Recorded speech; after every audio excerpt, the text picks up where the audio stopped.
Owen Diaz to conduct us in the pledge, please. Please. Please stand up.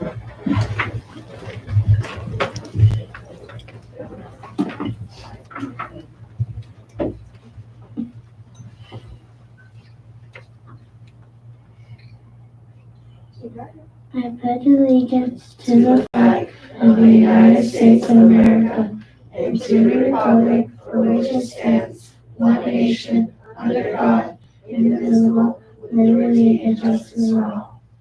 Good job. You may be seated. And welcome to the school district office. And I would like to remind you that we have interpretation to Spanish. If you would like to use it, tenemos representación en español. Gracias.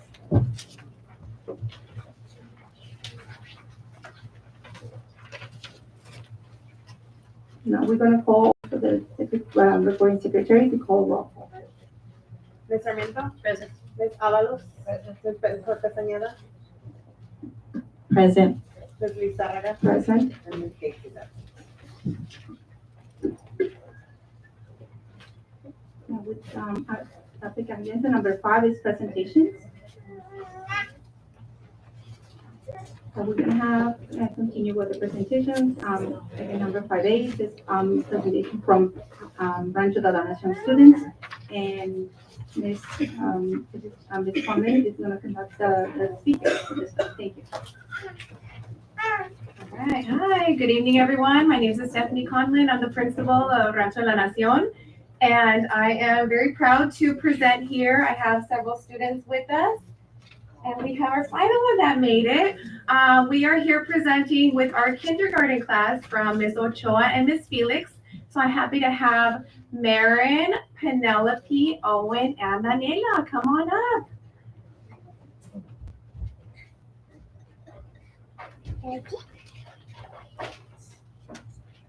So our students here today, they are going to show how our community works together and grows together. So they were working on a community project, bringing together the parts of our community and how they all come together along with Olivewood Gardens, and how important it is to have different parts of our community come together with life, growing plants together, and then just how important that part of the life cycle is. So I'm going to let them take it away because they've been excited, they've been working on it, and they've been practicing, and we have some props here, so I'm going to let them go ahead and get started.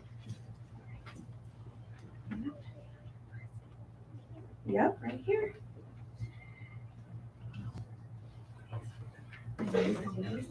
My name is Daniela Sandis.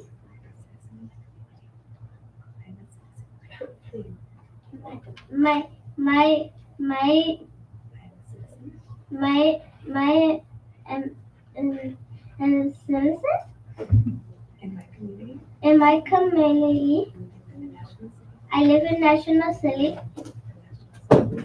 In National City, we have parks, police stations, fire stations, libraries, grocery stores, schools, and Olivewood Gardens. Thank you. Thank you, Daniela.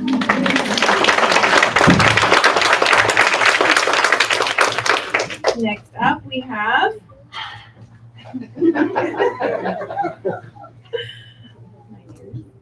My name is Owen Diaz.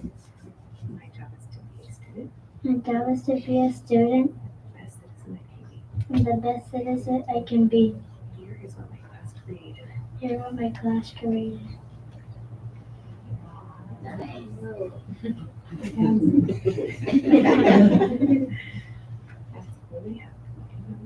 At school, we have community members from Olivewood Gardens. The teachers about plants. We all play part in helping my community grow. Thank you, Owen.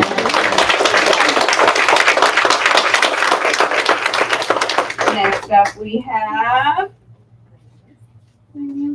My name is Penelope Lopez. Now to turn this way so everybody can see you. Since I'm part of our community, have a life cycle.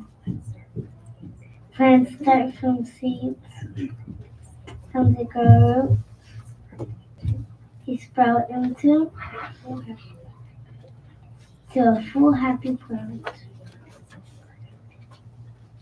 We grew a small garden with a house and a fence. Our garden started to grow. This was a fun science activity. Good, thank you, Penelope. All right, and finally. Good afternoon, board members. My name is Mary Angeline Lay, and I will be telling you what plants need. So, plants need water, air, sun, and soil and space. Very good. Yes,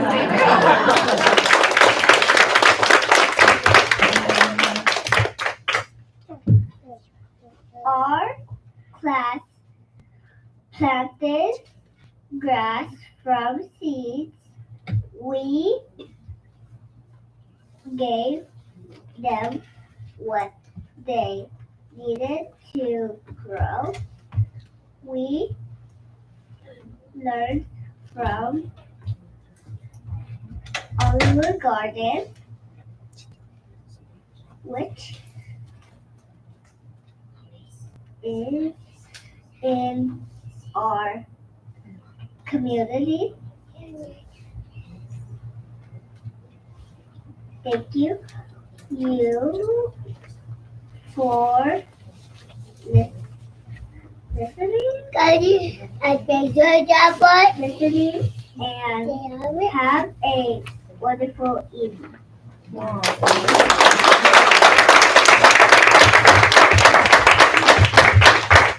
Thank you, everyone. That was our community project. Yeah, thank you.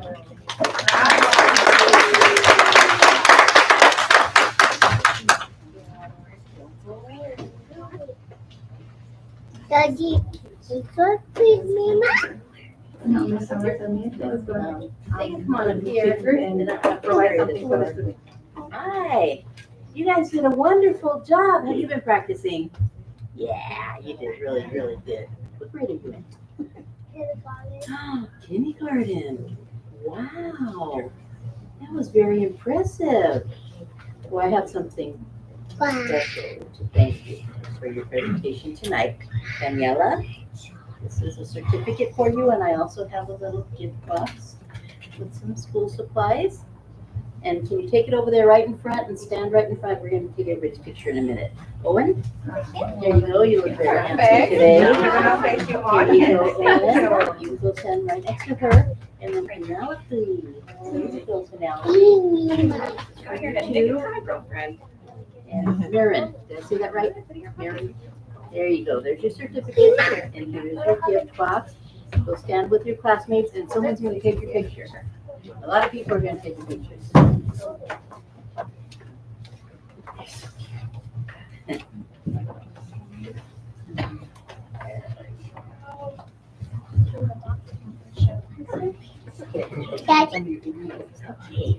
Everybody smile, cheese.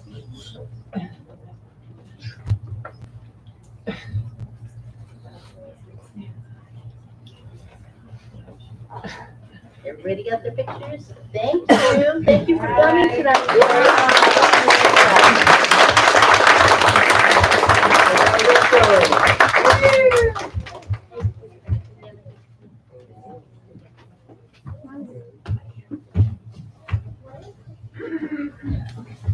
Now I'm going to pass to agenda item number 5B. We're going to recognize Rafael Costero from Rancho de la Nación as a National School District Strike volunteer. Ms. Collins? Yes. All right, so I also have the honor of recognizing our volunteer. So some of you may know, some may not know, I am new to Rancho this year, and I came in November. So coming into a new school and coming in mid-year, it can be daunting, right? Getting to know the school community, getting to know who the parent volunteers are, and just really trying to, get footing and to wanting to bring in programs and events and different things for our students. I came into a PTA that was not established, not up and running. This is my little one, by the way. And so I was quickly trying to figure out, how do we get a PTA going, sending out emails and reminders, and really being met with a lot of crickets. And so finally I was told, well, if you don't get this up and running, you're going to get shut down for 2 years. So after endless pleas of trying to get this going, I had a volunteer who took a leap of faith, and it became a family event. And his wife comes, his older daughter comes, and he volunteered to be the PTA president and really roped in some other parents to help along the way. And without this person, I do not think that we would have a PTA in place right now. We had a school dance that was extremely successful. And again, I do not believe it would have happened had it not been for him and his family. Again, really getting the ball rolling. So it is my honor and privilege to work with Mr. Cotero and his family. And that is why I chose them to be our Strive volunteer for Rancho de la Nacion. So, Mr. Cotero.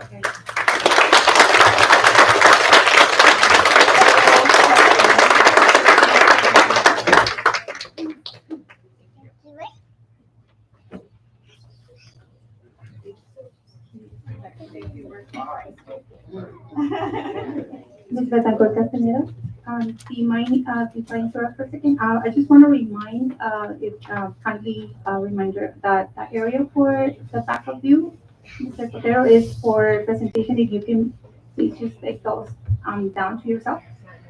Don't have anybody to put it in. Thank you. I will really appreciate it. Thank you.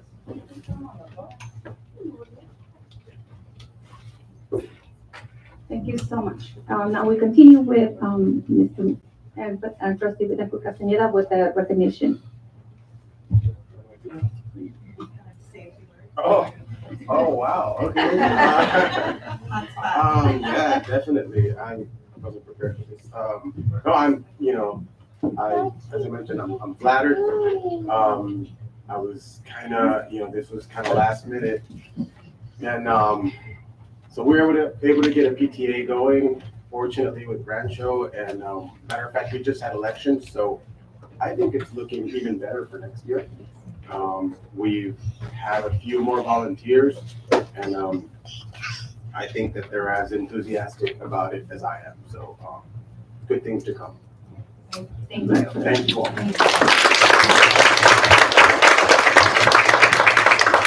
Well, I would like to thank you. I know that being a volunteer, especially PTA, is a very thankless job, but I would like to thank you. That's where I started. Oftentimes, I was there before teachers and left and after teachers. But it's very rewarding to see all those funny faces and to know that you were making a difference, not just for your child, but the entire school and oftentimes the entire district. So thank you to not just you, but to your entire family, because it does keep you away from your family, but it's also something for including your entire family. Oftentimes it's a volunteer type of thing, but thank you for all that you do. It goes a long way. So, and would like to say on behalf of the entire board and really the entire district, because you've been making an impact, to recognize you as a volunteer from Rancho. And you're gonna need this. It sounds like you're like all over the place. You stay hydrated. We don't want you passing out anywhere. So thank you. And I don't know if you have any family that you would like to recognize that are here with you today. None today, not here. It is right? But thank you. Here's this, and we wanted to invite you to the front to take a picture so that we can, so if you can.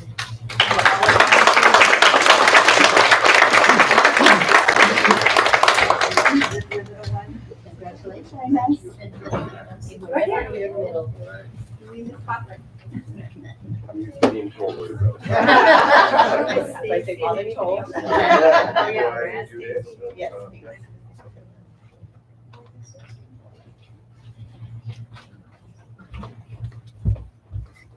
Thank you again. Congratulations. Thank you. Bravo. Keep going.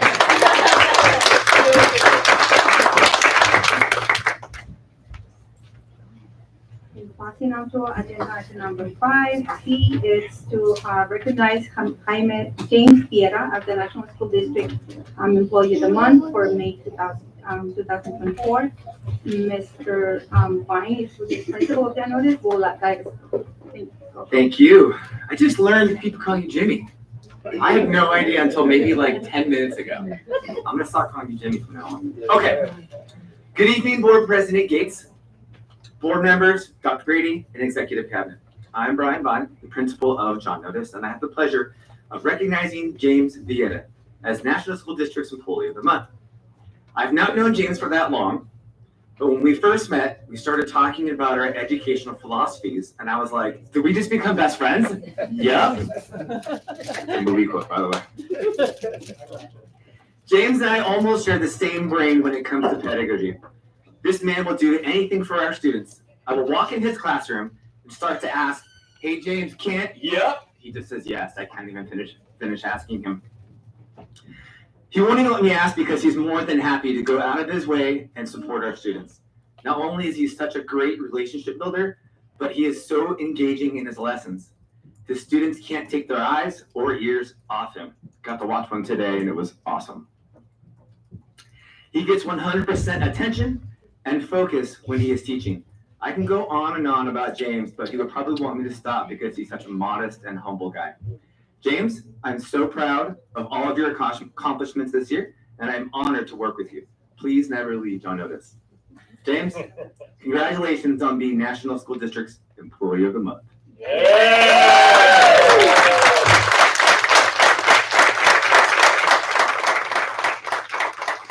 So I usually get, in these moments, I get flowers. I didn't know if you wanted me to get you flowers. So I have a good friend over at National City Trophy. His name's Diego. He's awesome. He made this in like 2 hours. So. Oh, wow. Bravo.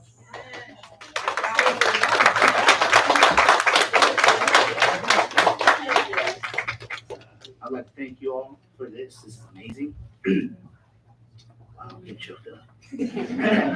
We can't do this work without amazing administrators here at the district office. We can't do it without amazing administrators at the school site. I can't do my job without the two best IAs I ever had. Miss Sherry, Miss Welsh. This is much them as it is me. Thank you very much. Thank you.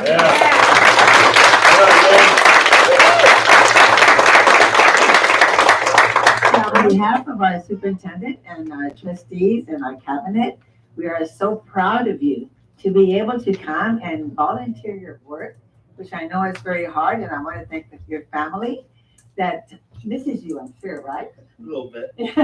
When you're not there. So I'm giving you the Employee of the Month award, recognizing your noteworthy contributions to our children and families in the National School District. Not only that, we're going to give you a little plaque here. Not as nice as this one. But next time we'll do those. And we're going to give him a pen because we want to make sure that he takes notes. So what he has to do in our schools and he won't forget. I'm sure you won't, right? You're a great volunteer. And then what else could you use with this pen? I'm gonna write my IEPs with that. So it came in handy for him. Thank you so much. Congratulations.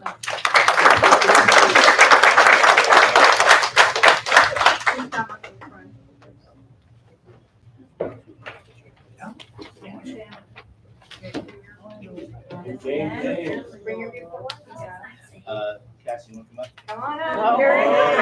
She's like, Family. It's my wife, Cassandra. She's also an elementary school teacher. Yeah, look at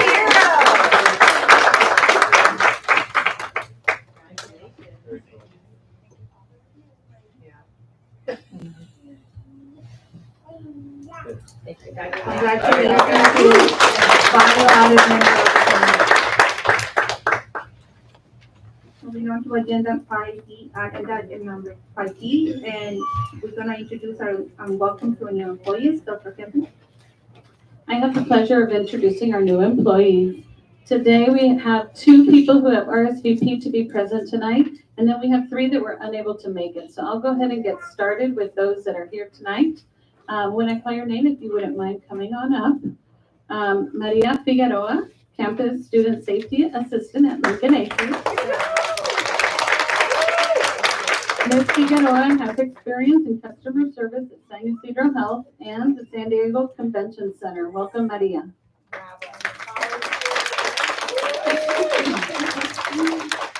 Miriam Torres, Child Nutrition Services Assistant at John Otis School.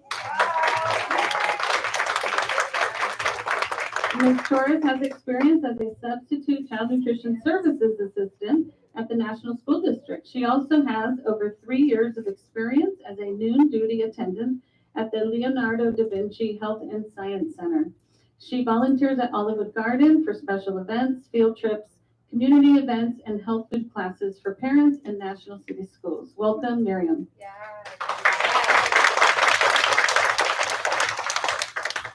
So if we'd like to take a picture, if you want to take a picture, you want me to keep going with the ones that? Oh, yeah. I took a picture. Take a picture? What about their name? Yeah? You have a picture? Thank you very much. Welcome to National School District. Our next new employee is Nicolette Wong, Instructional Assistant Healthcare at Olivewood School. Ms. Wong has experience as a registered behavioral technician with Verbal Behavior Associates. She has over 3 years of experience as a swing facility monitor with WestCare, and she holds an associate's degree in psychology from Southwestern College. Welcome, Nicolette. Clara Urbalejo, impact teacher at El Toyon School.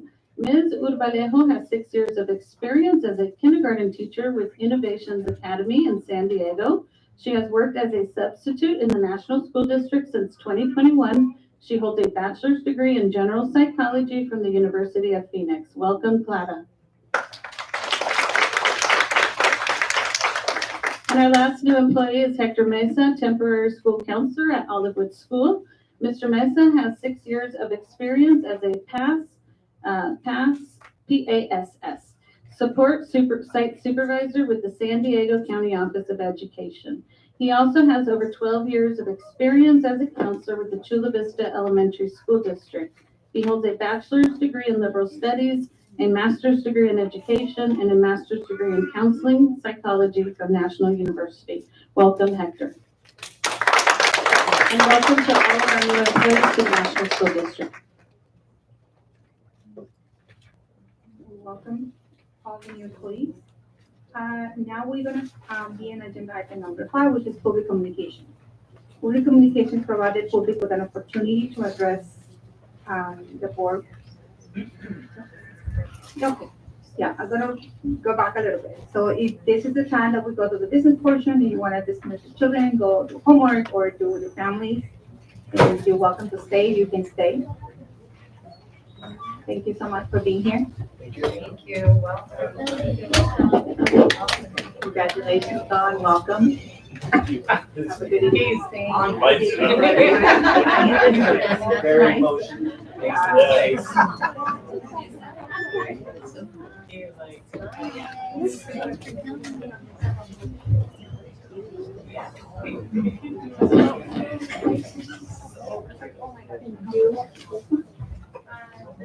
I'm gonna come back first. We have been back and returning to our quick summary for the public communication. Provides the public with an opportunity to address the board meeting, requesting an item on agenda or other topic. Anyone wishing to address the board shall submit a request for oral communications card. Cards are available near the entrance of the boardroom and are being submitted to a recording secretary. A member of the public who wishes to address the board on such matters is limited to 3 minutes, or for one matter up to a maximum of 5 minutes, for all closed open session matters. This shall be limited to 20 minutes for any matters unless such time limit is waived by majority of vote of the board members of the public may not yield any time to other speakers. No board action can be taken. At this time, we have 5 public speakers, but we have a late speaker that was checked in at 6:08. So I will ask the board to include a vote to approve this late speaker to be on the list. Move to approve. Any second? So we have a motion for my Ms. Sarmiento and a second by Ms. Avalos. Please vote.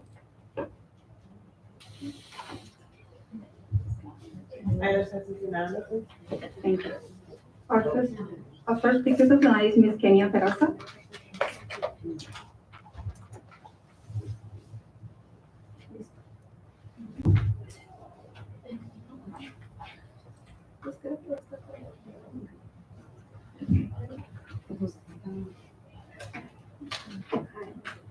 Yes, okay, I'm just looking for my speech.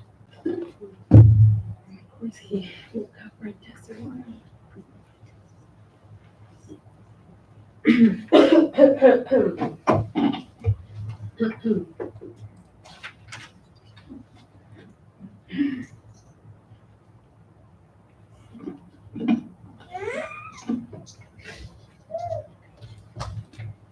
Where's the time limit?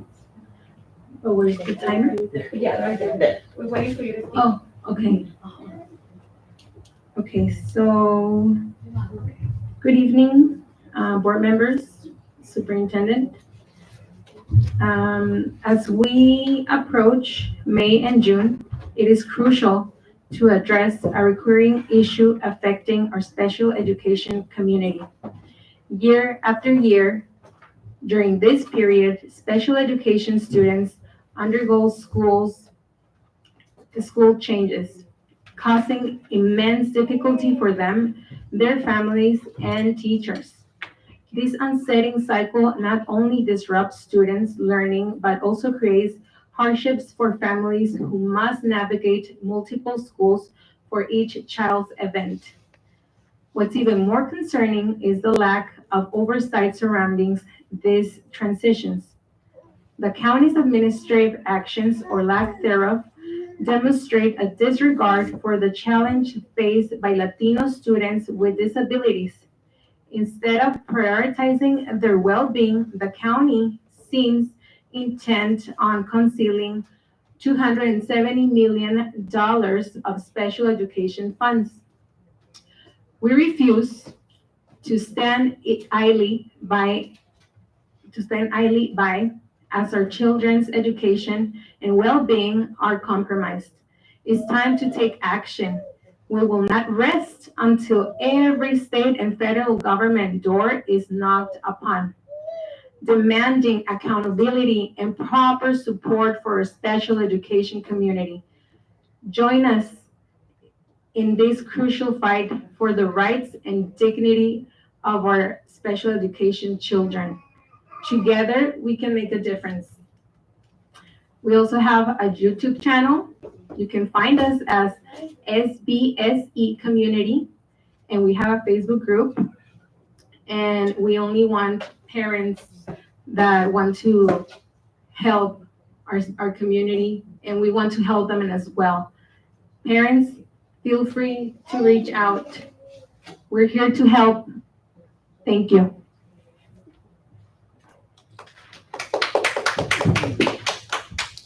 Second speaker is Ms. Roxanne Palestino.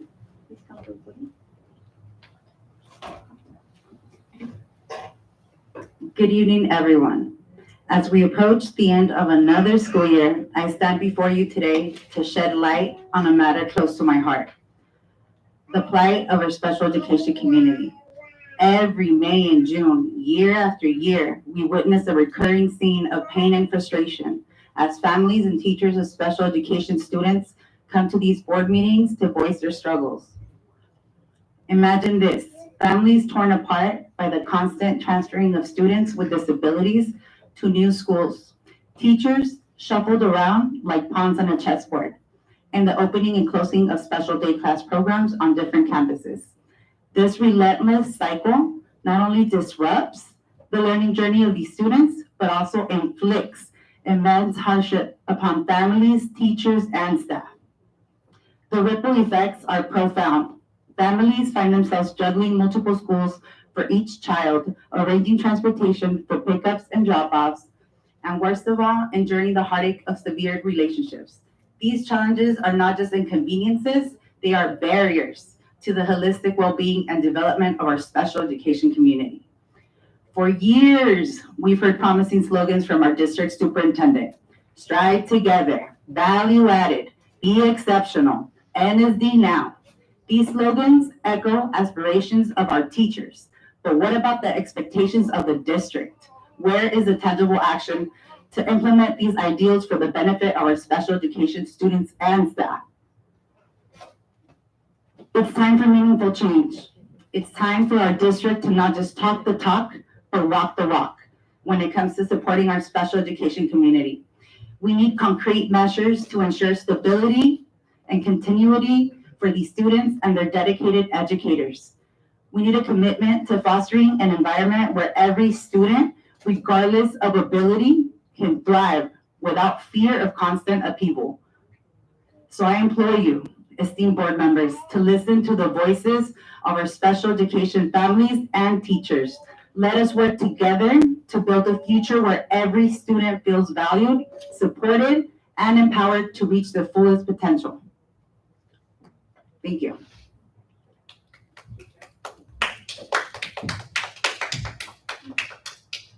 Over speaker number 3 is Ms. Cynthia German.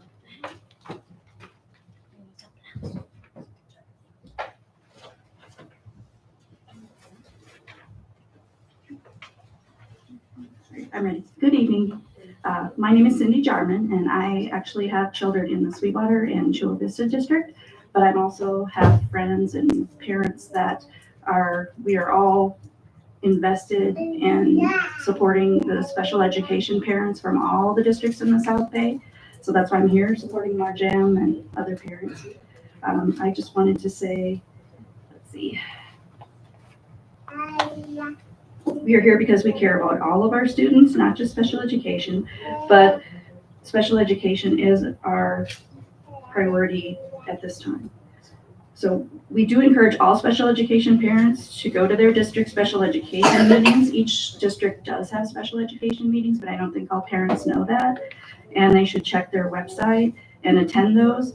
There's also SELPA meetings, and the newly forming CAC is another place for parents of special education to also go to get more information.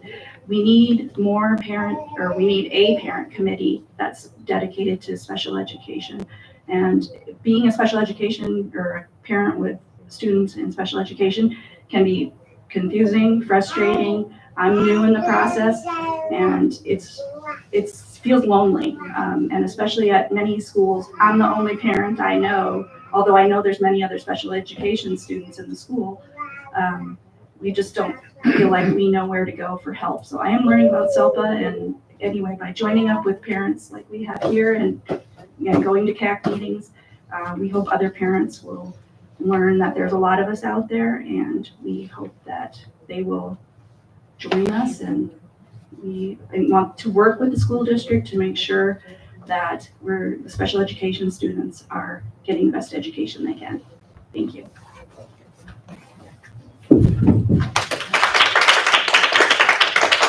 First speaker is Ms. Martin Lopez.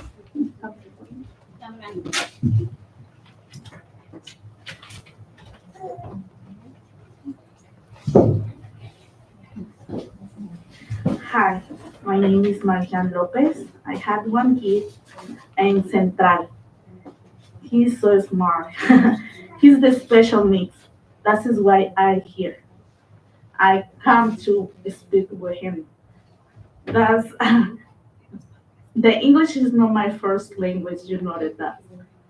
But I come in with these mothers too for fighting for what is the more powerful thing, what are you doing for your kids?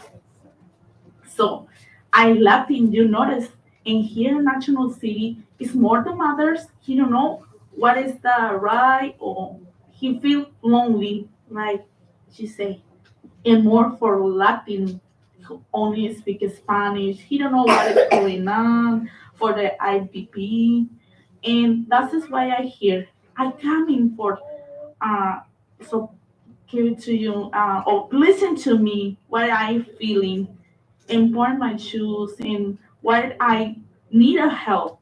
I need a more parents come here and help together.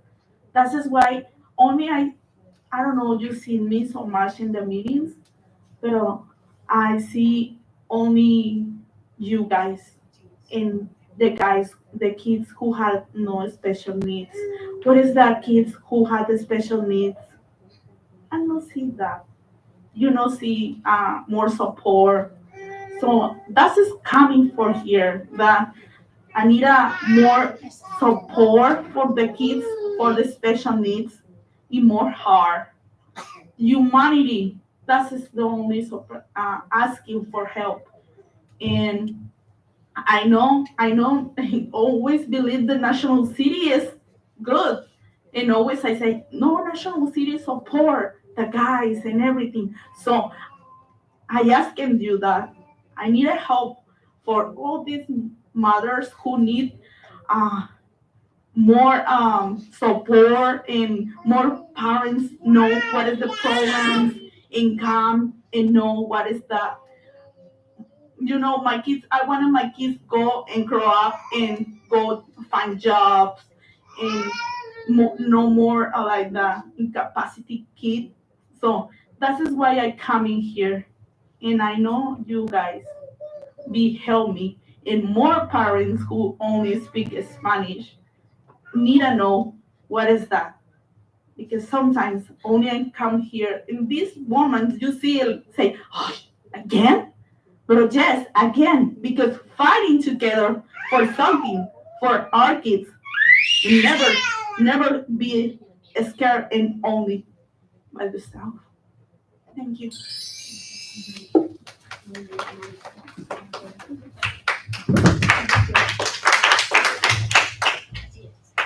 Next speaker will be Ms. Mary Doyle. Hi.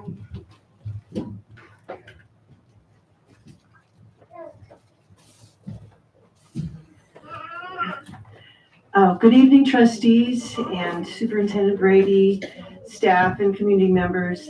My name is Mary Doyle. This is my third time here. I'm a former teacher and I live in Imperial Beach, a retired teacher. And I just came to thank you for your vote on April 17th, item 10A, National School District Proclamation of a Local Emergency, the Pollution Environmental Crisis. It was regarding the border contamination of the Tijuana River and the Pacific Ocean. I was so impressed with the student leaders who participated in writing and presenting the proclamation. The news coverage and their poise on TV was wonderful as well. Your district joins 5 others that have passed resolutions or proclamations since February.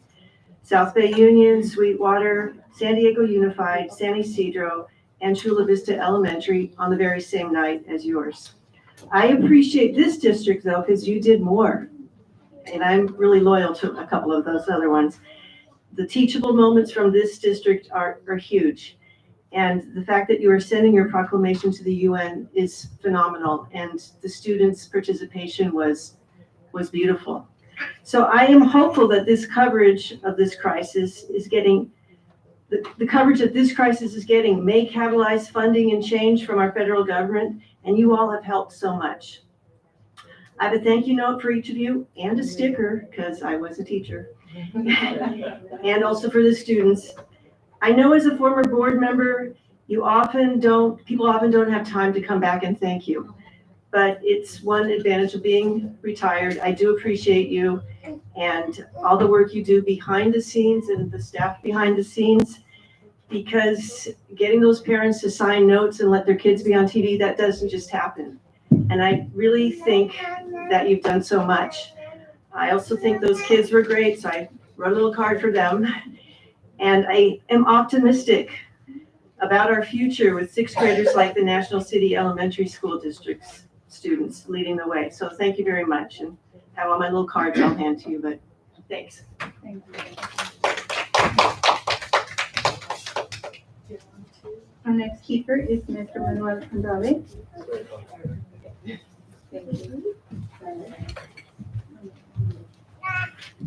Good afternoon, board members and superintendent. My name is Manuel Andrade.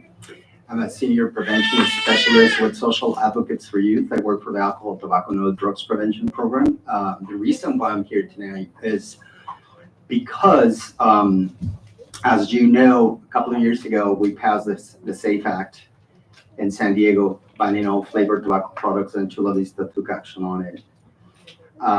That's a great public health win, as you might imagine. However, part of the work that we do is collect the data. I go out with young adults and underage or youth to do tobacco purchase services. We did the young adult tobacco purchase service. We got 20% of illegal sales in National City. IB 25%, San Diego 30%. When we have 2,300 tobacco retailers in the county and 25% average are selling toward youth, it's a big problem. Now, what is the problem with elementary schools?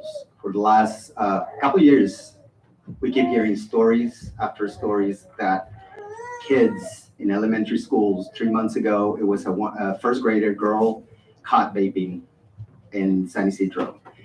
2 years ago, we met with District 8 when we were doing the SAFE Act, and we had 2 women with kids in elementary schools here in National City and one in Chula Vista also giving a testimony that their third graders, 3 girls, 1 boy, were vaping. So this is a huge concern. We're working with school districts. We do a lot of presentations, educations. For the last 30 years, we were able to reduce smoking rates from 30 to less than 6%. And then e-cigarettes came, flavors tobacco came, and totally destroyed that, right? We're talking about 30% average on other service done locally at local school districts. I'm working with the Sweetwater Union High School District to get a resolution to implement a tobacco retail license program in the city of National City. There's a lot of benefits in implementing these programs, starting with the fact that we ensured that there is enforcement in place, decoy operations, in terms of zoning and school distance or other youth-sensitive areas, right? You're not going to believe this. I brought the California Tobacco Health Assessment Tool. It's a map that shows here in National City tobacco versus schools. 80% of tobacco retailers are within less than 1,000 feet from schools. So I'm here to ask for that resolution. Probably, I don't know the process to do this. Maybe you want me to come back and present. I'm gonna share this with you, and I'm not taking more time. I'll give this to the secretary. Thank you very much. Thank you. Mr. Andrade, do you mind leaving our recording secretary your email? Yes.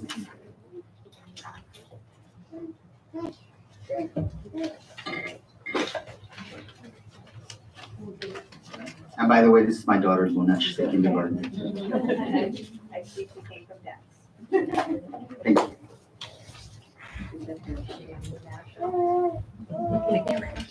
Does dance mom, do you know what students for dance assignment? Right. We have preschool. Thank you for the speakers tonight. Moving on to the agenda, we add to item number 7, which is accepting the agenda. So moved. Thank you. We have a motion by Ms. Sarmiento and second one by Ms. Avalos. Please vote.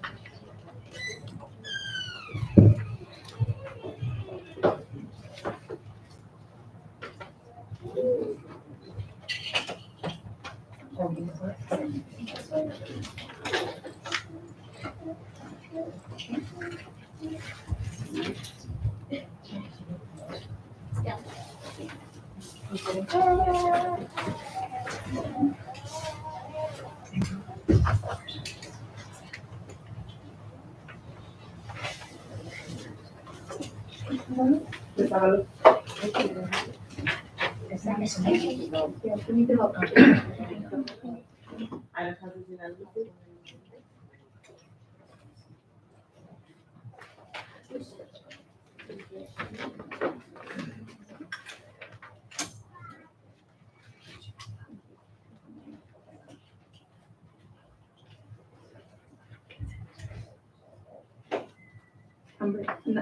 Agenda item number 8, which is approve consent agenda. I will call vote, please, for approving. All items under consent agenda are considered routine and will be acted upon once action by the board. It is understood that the superintendent is recommended approval of this item. There will be no discussion prior to the time board votes on motion unless members of the board, staff, or public request specific items to be discussed and or to be removed from the consent agenda. All items approved by the board will be deemed considered full adopted as recommended. Motion to approve. I second the motion. We have a motion for trustee Brenda Cruz Castañeda and a second by Ms. Avalos. Please vote.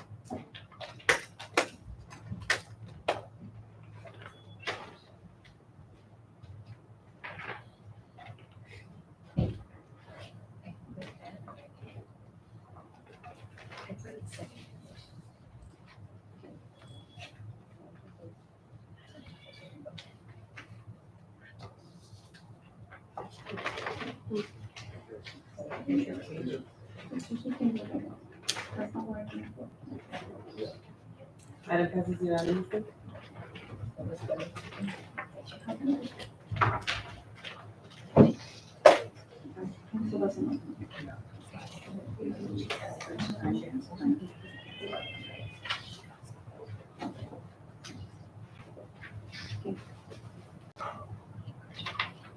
Agenda item number 9 is general function.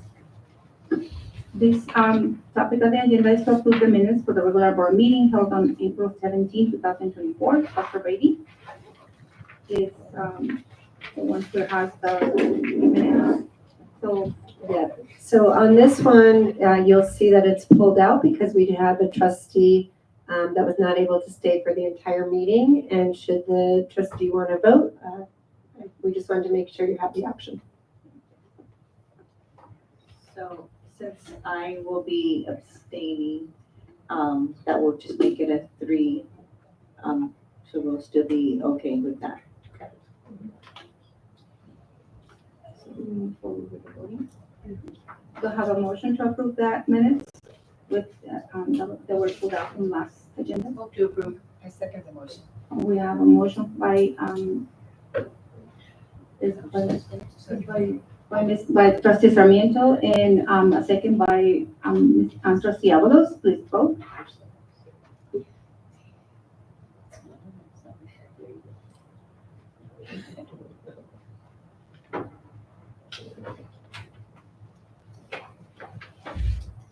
Ms. Sarmiento, Ms. Avalos. Item passes 3 yes, 1 abstain. Agenda item number 10 is educational services. Agenda item number 10A is to amend CT 3847 with Swing Education Incorporation to provide substitute. Dr. Kraft, any comments? Yes, we've been very fortunate this year to be able to secure cohorts so that we can continue to provide our teachers with training. Very specifically this year, we've spent a lot of time around science training. We do have the latter part of the year. During this time, we are doing some transition meetings. And although we still have some on the contract, we wanted to make sure that as we were clustering groups to release primary teachers to review in preparation for next year, that we had sufficient funds to cover. It's about $250 for a swing cohort, and so if you have 6 of them or 3 of them, they're releasing classroom teachers, and we do it for all the schools. If you multiply that by 10, so we think that's more than a push, but we wanted to make sure so we could finish out the year. Any questions? Do we have a motion to amend agenda item number 10. Motion to approve. I second the motion. Second, okay. We have a motion by Ms. Betancourt Castañeda and a second by trustee Avalos. Please vote.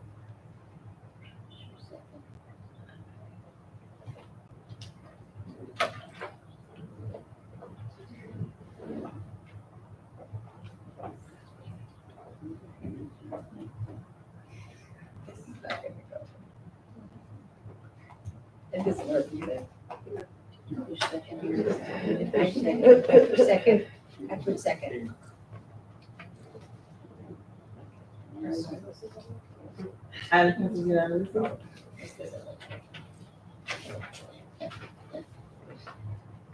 Can I ask a question before we move on? I know that we've already passed the item and I abstained on the minutes. I don't know, I wasn't here, but on part of the minutes, it said, vote not recorded on one of the items. I don't know, I wasn't here, so I'm not able to speak on it. Could you tell us the item number? Item 13. I'm not sure if anybody can respond to that. Item 13A.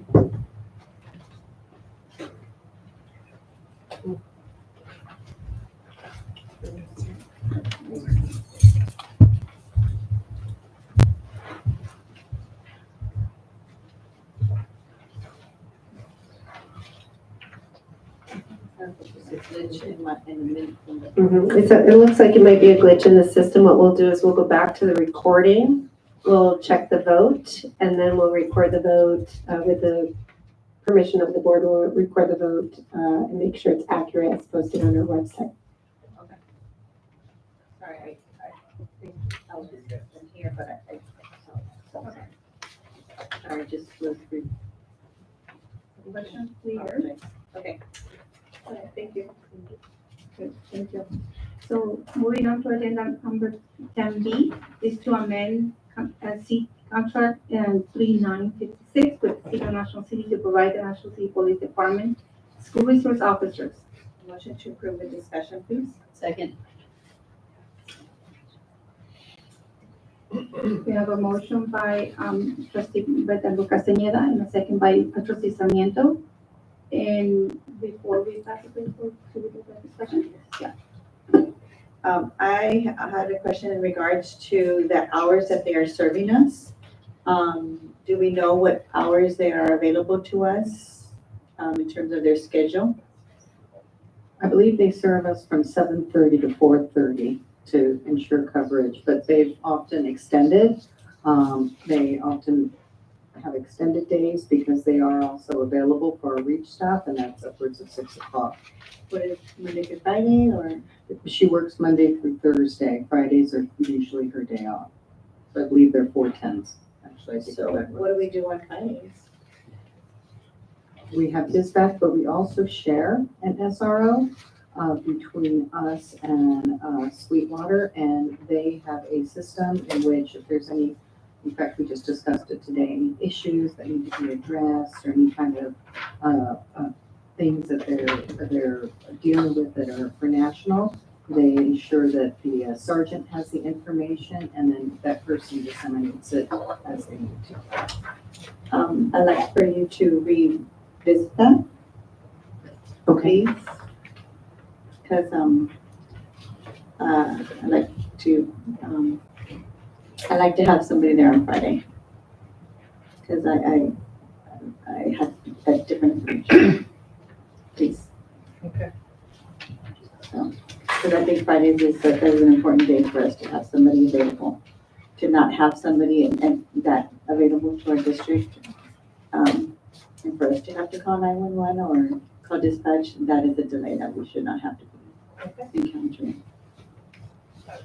If we can revisit that, please. Thank you. Thank you. So now we're going to proceed to the voting. So I'd like to, if we can, I'm not sure if I'd like to do we like to reconsider to hold off on this until we can get some information, or what do we need to do? We're amending, I think, check on. Yeah, this is for next year. The board would like to vote to table it. We can get more information for the board. That would be okay. Yeah, I'd like to table this to ensure that we're gonna be able to make some accommodations to ensure that we have full coverage for all 5 days. So we need to have to ensure that our coverage is the session of we are in school. So if we don't have a day that we have coverage and we are filling the contract, well, we don't have our kids covered, and we're having to pay calling dispatch, then why are we fulfilling the contract? So I'd like to table the item until we can get additional information. I want this program, please don't get me wrong, but I want to ensure that we can get additional information to ensure that we have full coverage. If that makes sense. And as seconder of the motion, I just want to add that as long as we've had this contract in place, we've never gone without police usage or need. You know, they're always there when we need them. Yes, the particular police officer who is assigned to our schools may have days off, may take personal leave, that sort of thing, but we've always been covered. So I don't think that's been an issue. And if we're making changes to the contract, then we're going to be spending more money to make sure that we have an additional person. And is it necessary to spend that additional money? I don't think we're making changes. I think that in the past, we've had somebody there all 5 days. So we just now, it's my understanding we don't have somebody all 5 days. I'd have to see the contract. Yeah, well, can I jump in? I'm not sure this is a contract issue, but I think that you're asking to see the schedule to make sure that out of the resource officers that there's coverage all 5 days before you vote on the contract, even though it's not in there. I know that the officers do work longer days. They work 4 longer days, which does provide us coverage after school, a little bit before school, so that's very helpful.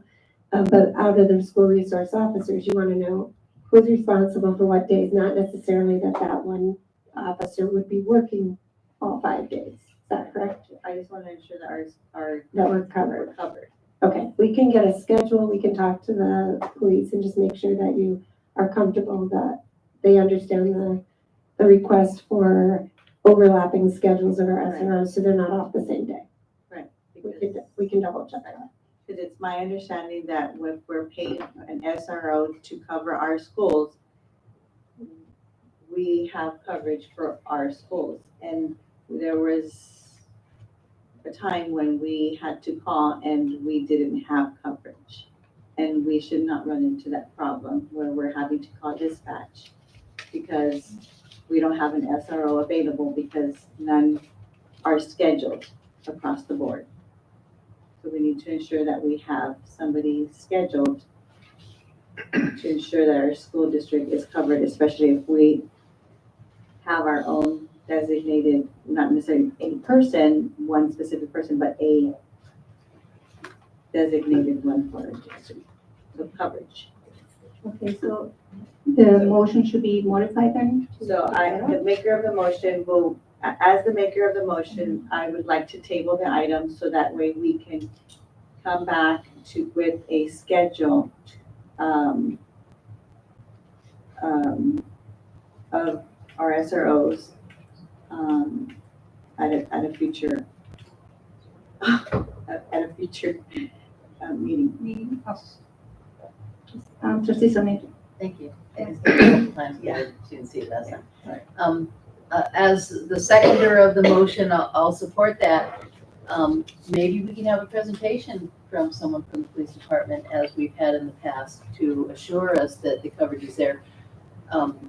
What you had referred to, I've never heard of any time when we haven't had coverage.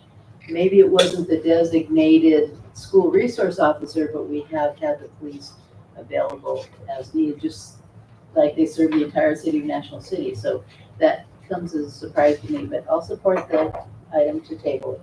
Well, my point is that if we are having to call as a regular citizen, why are we paying out of our resources to have our designated person? So we should not have to have a designated person, is what I'm trying to say. So we did have a presentation before. It would, I don't know if we would have to do it again. And specify what we want covered. Yeah, I mean, I don't know, should we have it again? It would be nice. I mean, if we have new SROs, it would be, yeah. It would be. We got a new chief, why not? So I just want to, again, I don't think it's a problem. I think what we're talking about is FTEs. And so we do pay for one FTE.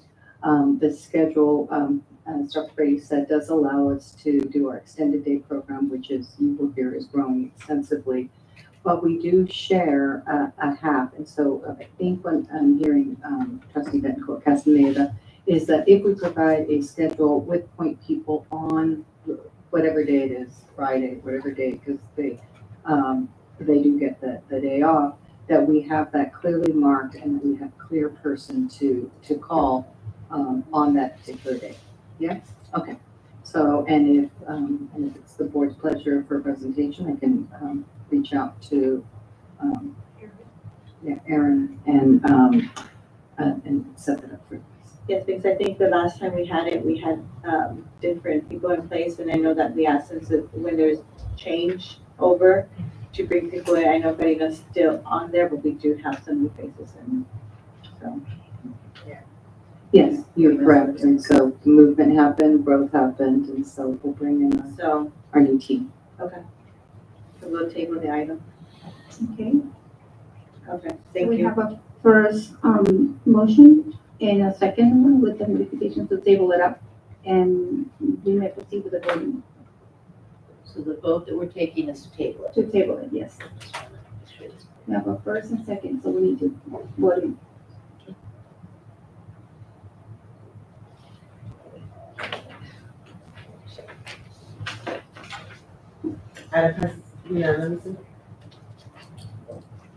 Agenda item number 10C is to approve CT 4159 to the Regents of University of California to provide TK to 6th grades professional learning science. And Dr. Kraft will speak a little bit more about this. As the board knows, we have been in the process of going through a pilot with the teachers for our science materials. We will be bringing their recommendation to the board probably sometime in the June board meeting for adoption. We will need to continue to provide training. It's quite comprehensive with the science materials and the new standards. And we have been in partnership with the University of California, San Diego, this year with the PD, and we would just like to continue that. We've been getting good results and positive feedback from our teachers. I motion to approve. I second the motion. Yeah, I had a motion for Trustee Sarmiento and a second one by, you did the first one, sorry, correction. A motion by Trustee Betancourt Castaneda, a second by Trustee Sarmiento, please vote. Oh, sorry. I got confused with all the wording. So Trustee Avalos is the second. There are other more.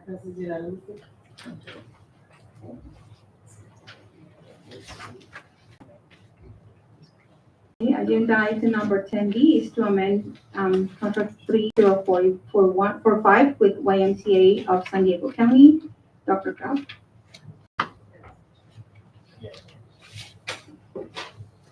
Yes, we, as you can see, we have our REACH team here.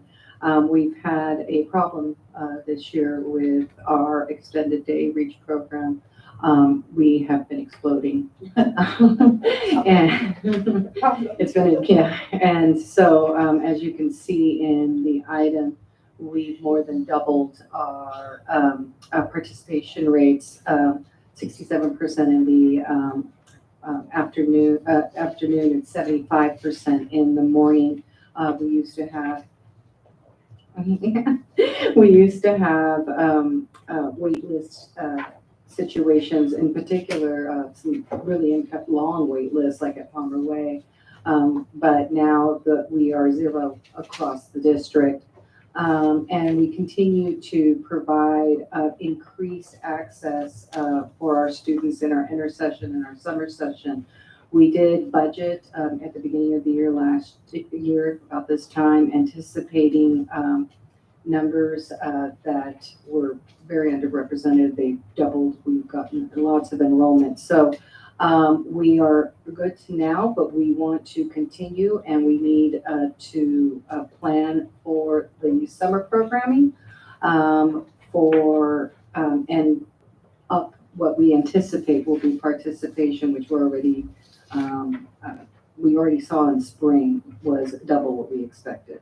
So this amendment will allow us, like we did last year, to combine our ELOC funds with our ACES grant so that our REACH partners could do that and provide those services. I motion to approve. I second the motion. With discussion. Also have a question. I have a motion on the floor by Trustee Betancur Castañeda and a second by Ms. Avalos. And can you please go with that question? Well, I just wanted to comment or ask the question. What could you say we attribute the increase from? Mr. Sanchez. You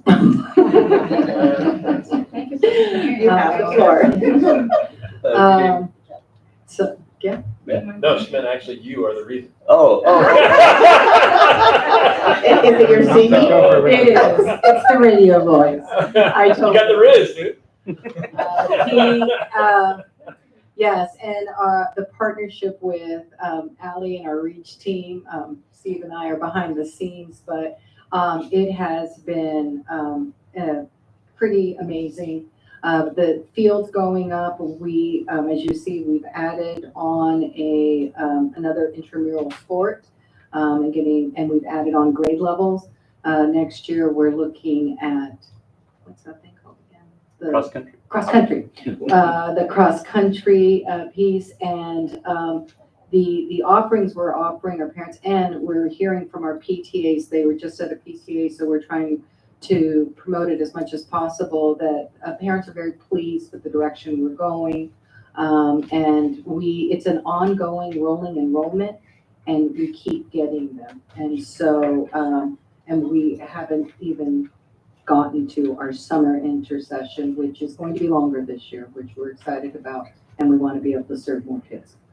Well, I just wanted to say I'm very excited. As you can imagine, this is something that I have been, since I became a board member, have been pushing and pushing and pushing for, because I think it's very important that our kids get out, away from devices and out on the fields and out, in the exercise, and just be out of, away from the classroom and in engaging with others.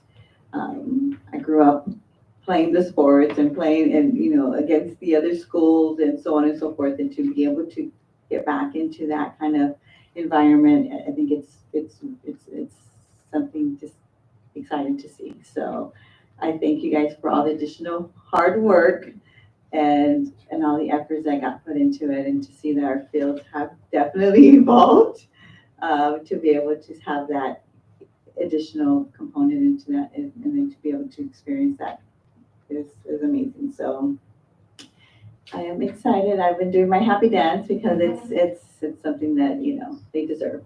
So I look forward to the cross country, because just think the athletes that they can become, because they didn't know what they had the ability to do and develop at such a young age, and when they get to middle and high school, sometimes they're too shy, or they just like, oh, no, I can't do this. I'm just too old, not old, but, they don't want to fail, or they don't want they're too cool to be, to do that when they're a little bit older. But when they're younger, they're so vulnerable. They just can just go out there and who cares? They don't care. They'll just try anything when they're young, when they're younger. When they're older, they're a little bit, they're reluctant to do things. But when they're at this age, they'll just try a lot of newer things. So I'm glad to see that they have this opportunity. And so when they get ready to get into the middle high school, they'll thank us. I have another question. Great. Thank you. Good job, everybody. Yeah, well, it's a great news too, and I totally support that, but with very demand comes big challenges, right? So my question is, what are the challenges we're facing? It's not gonna be like, it's gonna cover with this funding that we're allocating for that, but more hiring, more searching for those talents out there that can come and teach our kids, more hiring, more professional development on our own personnel. What is gonna be the challenge looking forward from now to cover that demand? Staffing is, I think, would be one of the challenges. We have to find ways that, the more that we offer the program, the breadth of it, if students are getting IA support, instructional assistance support during the day, and that is something they need, we need to make sure that we have that available in the afternoon. So I would say staffing. Anything else that you can think of that would be additional? I mean, besides adding on and me calling you and saying add stuff, what else would be the challenge? I think for our knowledge, thank you. Staffing is certain, most of the money goes 90% to personnel, and most of that is a 1-to-20 ratio and 1-to-10 ratio for our TK. So, the biggest challenge has been hiring, but I will say part of why we're here is because we're fully staffed. And a year ago, we really, coming out of COVID, it was hard to find anybody, and that's why you saw those wait lists. That's why you saw those groups. So we just put a lot of money into talent acquisition and just workforce development with colleges. So I think the biggest challenge is finding higher quality staff, right? Like how do we advance, staff that want to teach and can go through that career pipeline.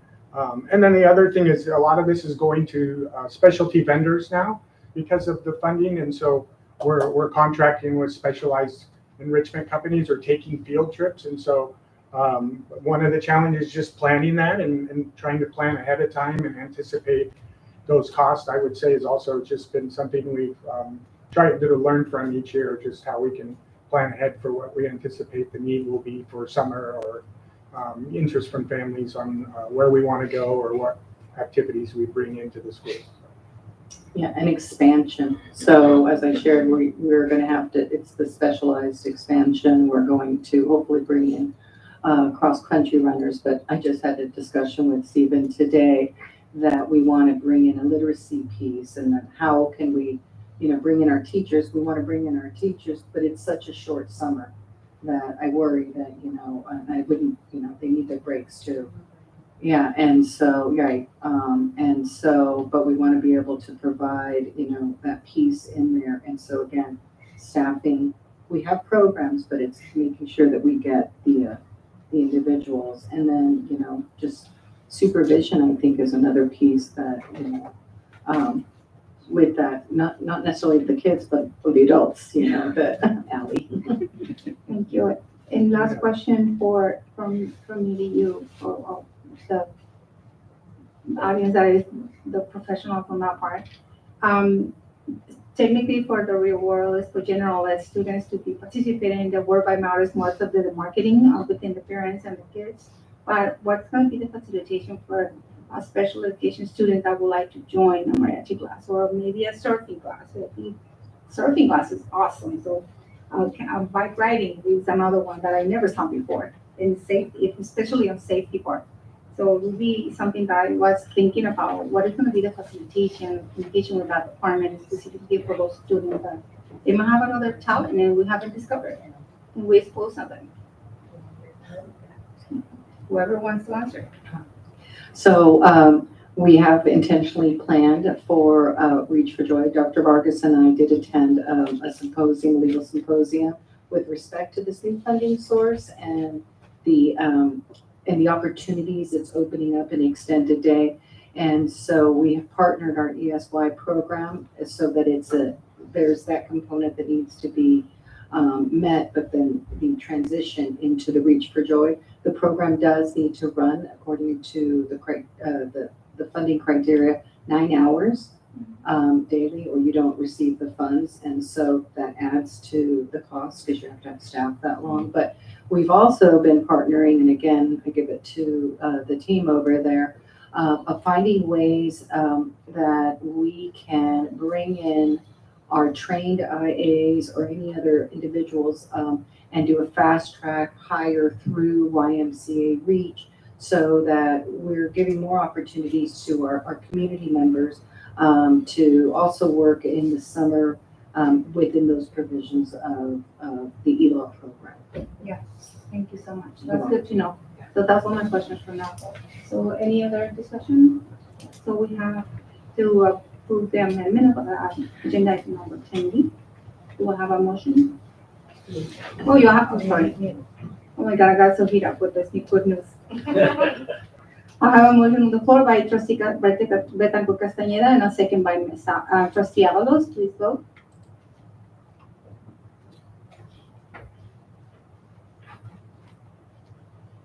Item passes unanimously.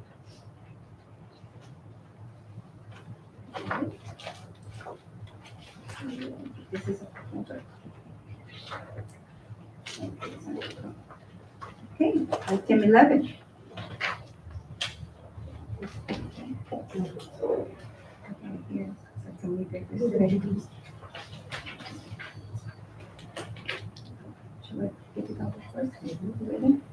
I open a public hearing. Agenda item number 11 is we will now conduct it pursuant to Government Code Section 35447 regarding initial proposal from the National City Elementary Teacher Association of the National School District for the 2024-2025 school year. The board will now hear comments from any members of the board who wish to speak on this matter. As part of this hearing, we will make a brief statement by Dr. Keppen. Any speakers? So this is the reopener for NCETA. We have a reopener in our contract. We just completed the negotiations for the full contract. However, we do have a reopener each year that allows for salary and benefits and 2 articles of our choices. So at this time, the district does not have a sunshine, but the NCETA does have. And as you can see, they've done hours and transfers and reassignments. Do members of the board have any other comments or questions? Okay, now I close the hearing.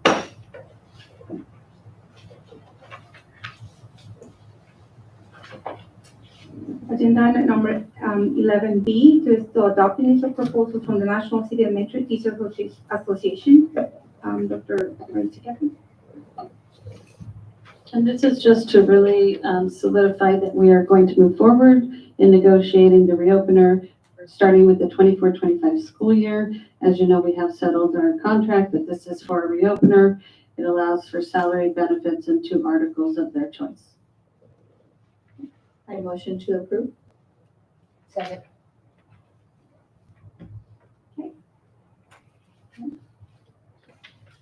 I have a motion by trustee Betancourt Castañeda and a second by trustee Sarmiento. Please vote.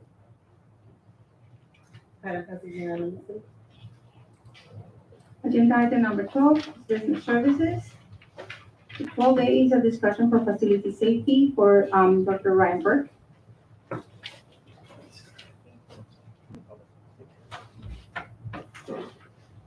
Thank you. Yes, this is a standing board item. Monthly for the time being is what we presented a couple board meetings ago. That it would be our intention to share updates on facility safety and the progress we're making. Because as we discussed, we have a lot of bond projects that will be coming up. We're trying to improve our safety and accessibility for all students and staff.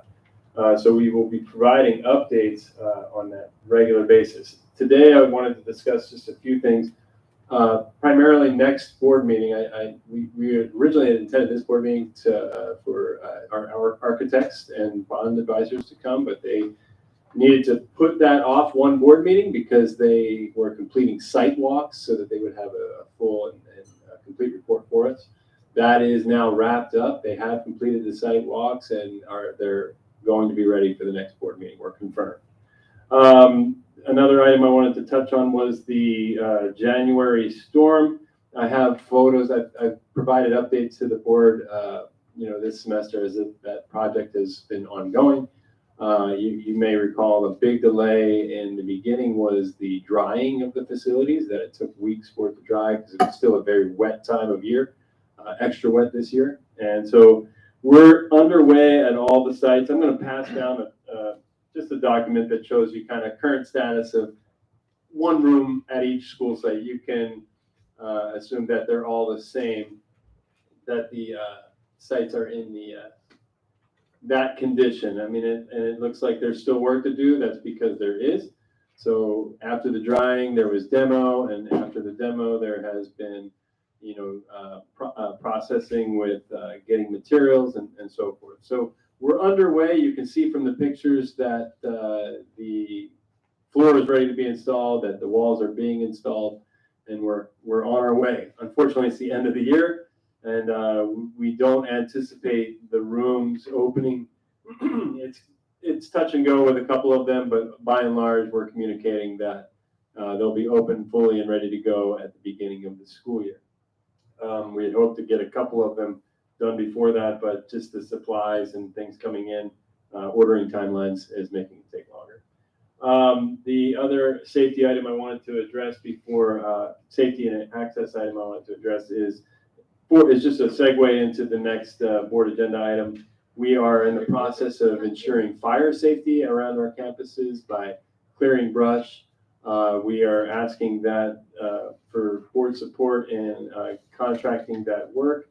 The grounds people we have on our own team take care of the grounds. They do a great job, but it takes them their full schedule to do the work we have internal to our campus.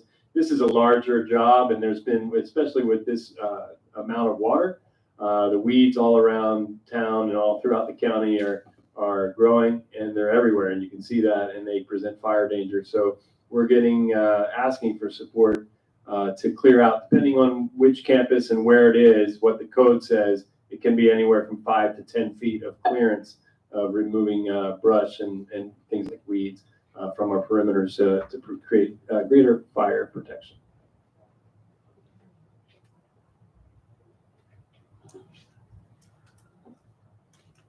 Yes, and we're also an update too, connecting that to the safety to item 12E.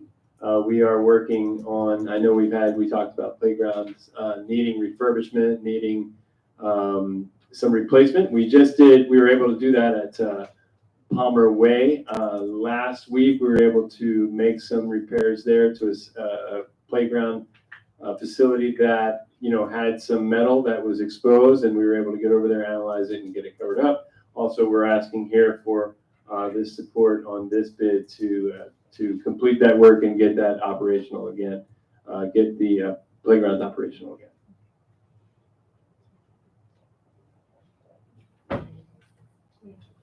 Dr. Brown, I have a question. I know the damage was very exceptional, and we're not expecting that much, but there's any prioritization for the sites which was damaged before, or there's a certain guideline to do one at a time or all at once, or whichever we see the major of it. So I just want the audience to know which is going to be first, and then. I think they will be close to the same time. I mean, there might be, once carpeting comes in, it might happen over the course of just a couple days, but we typically have to go out for our projects, whole project. We try to make sure that we're getting it for each school at the same time because of our bid requirements, how we have to purchase and acquire materials. So if we're buying for one school and then another school and then another school, it could look like we were trying to avoid some requirements or so forth. So They will come online all around the same time due to the nature. One of the big things that was holding us up was waiting for the wall pieces. Thank you. Trustee Sarmiento? Yes, I understand there was some issues regarding,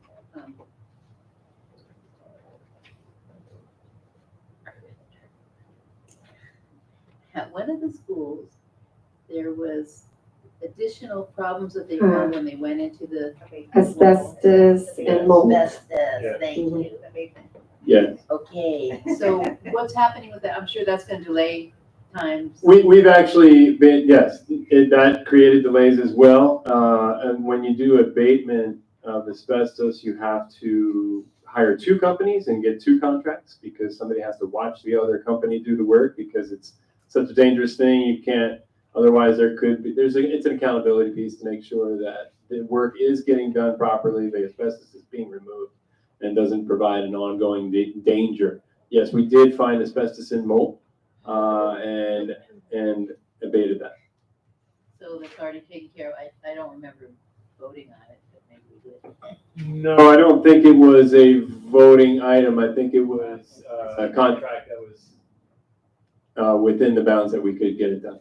Okay, so now we're proceeding with the. Yes, repairs. with rebuilding the classrooms.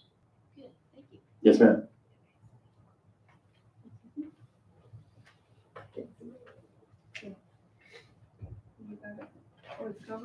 Dr. Brady.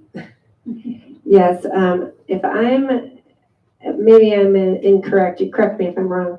I believe some of the holdup in these particular projects also have to do with the fact that we are seeking reimbursement through FEMA. So we are beholden to the FEMA contractors and their timelines. It's not our public money, it's the FEMA money coming in. That's some of the holdup. It's the process more than the funding, and it's a combination of Cal OES, which is it's California's version of FEMA, and FEMA's federal. So it's the process of going through, waiting for the meeting to learn what the next steps are supposed to be, waiting for the approval channels and so forth. But actually, the funding mechanism is still our funds, and then they reimburse. And if I remember reading correctly, is it also some of the product was not available because we didn't pull it all out because it's not a matter of just replacing it all, it was repairing what was damaged. So we had to replace and finding the product that to match it up. So we had to replace what was the like item. Correct. So Where we had to wait for that product to come in, which there was a delay and so on. So that's what was the cause of some of the. Correct. We're supposed to make every effort to replace like for like whenever possible. And we did have some unique wall material. I don't know what it's kind of like that thatch type wall. I don't know what you would call it. Is it not tack board? It's different, but it's a textured wall. And yes, that was one that was holding us up as well. Too, right? Yes, and the flooring held us up as well, yes. I thought I read that correctly. Okay. Correct. And then something else I drew a blank, but okay. Yeah, I'll circle back if I remember. Okay. Yeah, and every indication is that we'll qualify for the 75% reimbursement from Cal OES. That's 75% of what we're spending to repair, so it's not 100%, but that's where FEMA, we're hoping that that process is going to play out and provide that additional 25% reimbursement. I have one last something for discussion. With that being said, we're going to have this discussion and these considerations for all the new projects and the flooring and the walls and things that have to be covered. But what considerations are taken now to avoid further damage for the newly remodeled section? Because they're not going to take Kimball away or Farmway away. The buildings will be there, but how are we going to protect ourselves from any other damage, any other nature consequence? And Any considerations on that? We're in communication with the our architects to review our campus. campuses. We've talked to them about Kimball. He's talked, I haven't seen a proposal yet, but he said he would be looking at mitigation opportunities. So I haven't seen that come through yet, and I don't know whether that will be available at the next presentation, but I'll check with them and see if they can include that as a piece of the next presentation. Okay, 'cause if I'm gonna restore something, I want it to be protected, so if I'm gonna invest money on that one, I don't want to be damaged again. So that's why it was like, what consideration are taken with that, because it's a process also to consider all those items too. And expensive will be a little bigger, but hopefully we can make the audience, that we're considering all those factors too. Yes. All right, any other comments that we're reaching in here? So, thank you for the discussion. Any other questions, discussion? Okay. So moving on to our agenda item number 12B is authorize Assistant Superintendent of Business Services to advertise. So moved with discussion. Okay, I'll second.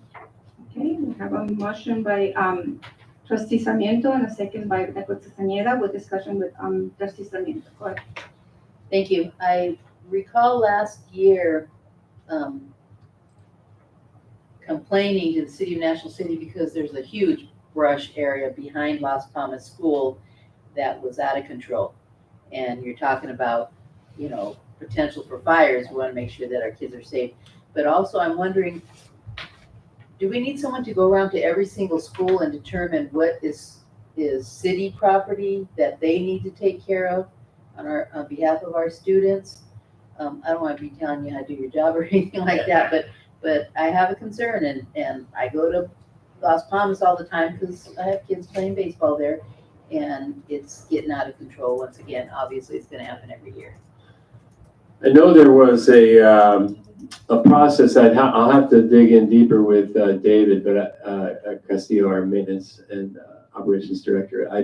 I know there was a process at some point with the city where that was an analysis that was done. Which campuses and how far, I'm not positive, but I know that's how we have are aware of whether it needs to be 5 feet or 10 feet away that we're responsible for. So for all of them, we're responsible for 5 to 10 feet. But which ones, and I don't know what that process, how that came about. But the city is then responsible for anything after that. And we need to determine what that is and get it taken care of. So when we go out to bid, those who want to bid would then go on a bid or a job walk, correct? Before they actually submitted a bid. So that might be a really good time for our staff to go along and take some notes where they say, all of this should be abated, know where the line is, and then maybe talk to our partners at the city to say, this part is yours and it needs to get done. Thank you. Any further discussion? Okay. So now we have a motion on the floor by trustee Sarmiento and a second by trustee Betancourt Castañeda. Please vote. Madam President,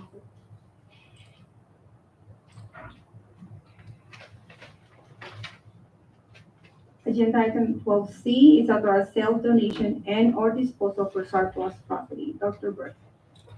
Yeah, surplus property, these are items that are no longer of use to the district because they have aged out, are not compatible with our current programming. As you see, the items are listed in the attachment, which items that we are surplusing and eliminating from district possession through a code approved process. Do you have any discussion? I have motion to approve with discussion. I have a motion by trustee Betancourt Castañeda and with discussion, and second by trustee Avalos. So, are any of these listed, are any of these that are listed from Kimball, that room, that dungeon that we went into? No, these items are not from the basement in Kimball. Okay. That has not been processed out yet. you have any idea when we can see a list of those? It will take some time to assess and number all of that list and start putting it together. It's going to require a board process to get rid of it. I would imagine summer is a time when we'll be working on that project. Just it's been very busy. So when things slow down this summer, we will have time to do that work. Thank you. Dr. Gore, I have a question. Dr. Gore, you have- Yeah, I was just gonna add, I'll let you Yeah. ask your question. Oh, yeah, just to know, because it's the first time, it's not the first time we see this type of item, so things get outdated and we don't want to call it old, but overused. But how is gonna be the process, like if whatever is not sold out in a certain time, it can be donated to something? So how is gonna be the process and advertised to whoever is interested to purchase those? And where can they find it?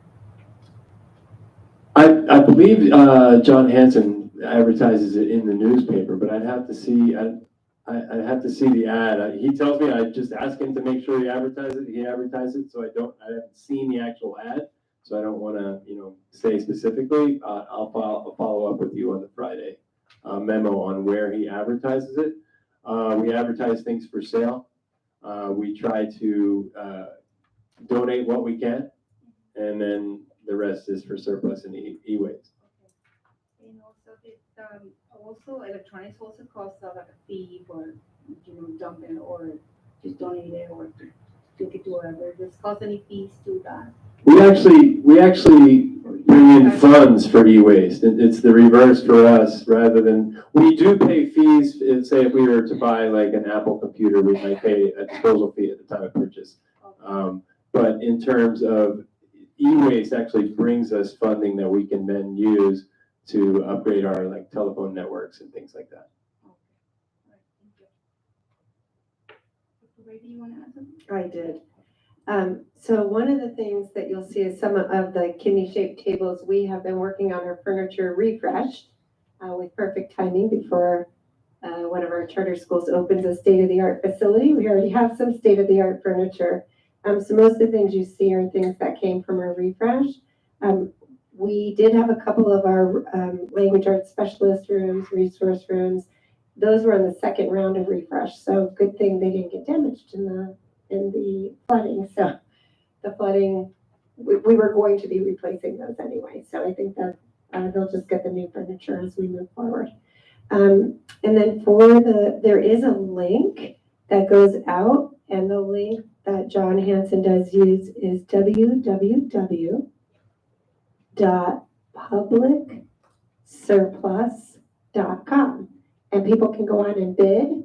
You could bid $1, you could bid $50, you could bid $100, you could bid however much, and the person that bids the most gets the items before then they get donated. And we try to be as green and sustainable. We try to sell first, get as much money as we can, and we try to donate so that they can be reused, reloved, and that before they actually get thrown away. And then we try to do sustainable practices. And we've been working on that with Jennifer and John to really make sure that everything is done as sustainable as possible. So www.publicsurplus.com, everything, all different school districts will put surplus items on there, and anybody can go on and they can bid on the items.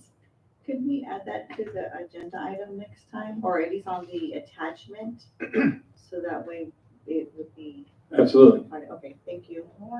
I remember. I remember there was a link, that's what I was looking for. I asked you because I never inquired what they do that way, because it's nice to know, because That's maybe good. might be interested, you have an accommodation for a family member, and then it would be nice to know that we're considering going to be providing to the local school.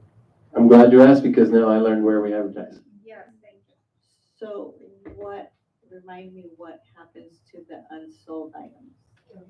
Yeah, ultimately donate is the priority, and we make John and Jennifer make every effort to find a match. If no match surfaces, then ultimately they could be landfill. Okay, so we have any other discussion, comments? So we have a motion by trustee Betancur Castañeda, and second by trustee Avalos, please vote. Okay,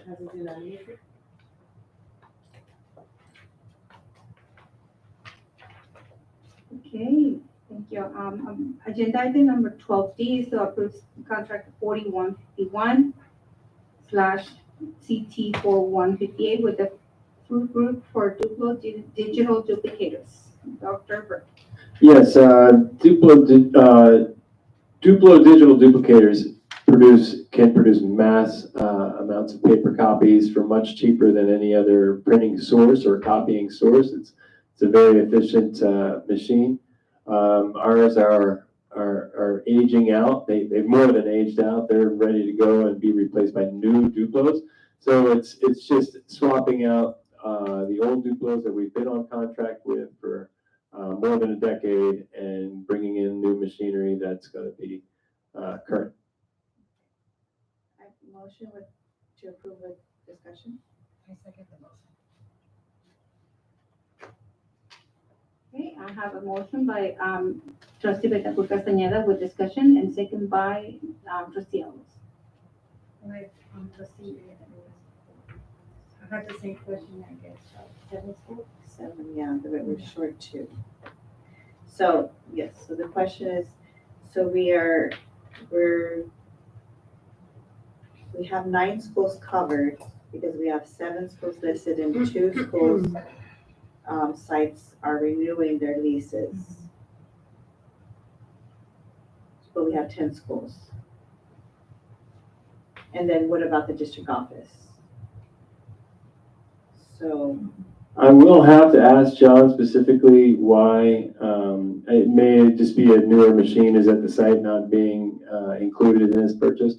I know here at the district office, we have a newer machine. We don't have a need for a swap. And that might be the case at that one site. I'd have to check it out. And I can include that update. Yeah, if you can give us an update as to, I want to make sure that all of our schools have equal equipment and we're not. Agreed, absolutely. I don't think it would be John's intent anyway to leave one out. I think it must be that one was working and he assessed it and it's working fine. Okay. I will, yeah, if it's under 5 years, it's not eligible for the swap out because we're still under that lease. So I'll follow up and make sure that that's the case. Thank you. Any other questions? Ms. Alves, do you mind second the motion, please? Okay, so we have the motion on the floor it started by trustee Betacur Castañeda, second by trustee Avalos. Please vote.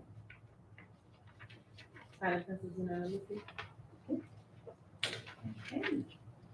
Agenda item 12E is approved contract 4162 for bid 23-24-302 for R.H. Schultz Construction for installation of playground equipment, also by Dr. Burke. Yes, you see, these are the playgrounds that were purchased for accessibility this last fall using CMAS contracts. And this is the installation. There was 3 bidders and we researched the low bid, as is the case in public contracts, and received good reviews, good references, and so that is the bid that we have gone with for this project. It will also give us the opportunity to, assess their work for should they bid in future projects. Motion to approve with discussion, please. I'll second the motion. I have a motion by trustee Betacur Castañeda with discussion and second by trustee Avalos. So we have 6 schools listed here. Just for transparency reasons, we have 4 not listed. So can we just explain why not all 10 are listed? I know that there was collaboration between our special education department and purchasing department to determine which sites were ready for the accessible playgrounds to be installed.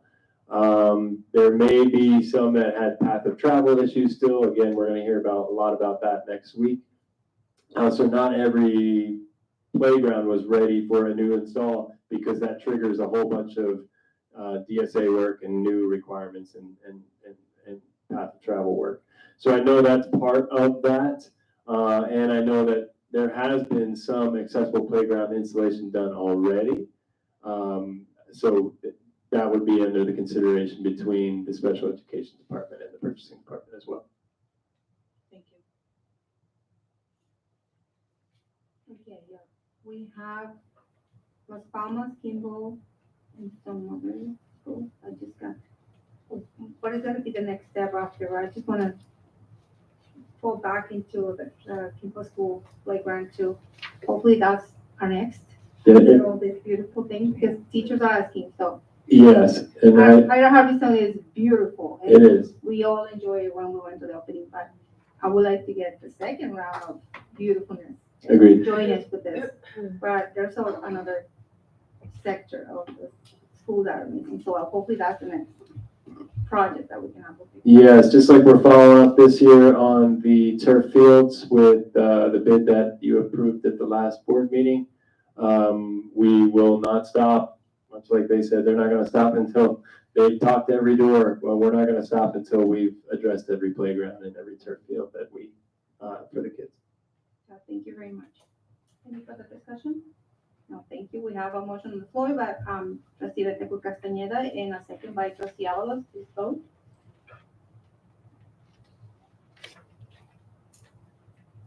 And passes unanimously.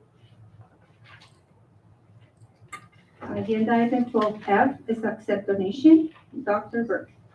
Yes, we have received 30 ukuleles from Pitbull Audio at Olivewood School to support the VAPA program, and we'd like to thank Pitbull Audio for those donations and request that the board accept them. I motion to approve with the thank you. I'll second the motion. Okay. Yeah, okay. We have a motion on the floor by Maria Reteco Castañeda and a second by trustee Avalos, and trustee Sarmiento has questions. Do we have a dollar amount or what they were valued at? I guess at some point you need to send a letter to them so they can take it off your taxes. Correct. I do not have a dollar amount with me today, but yes, that would be part of the receipt that goes out to them. We'll have to quantify the value.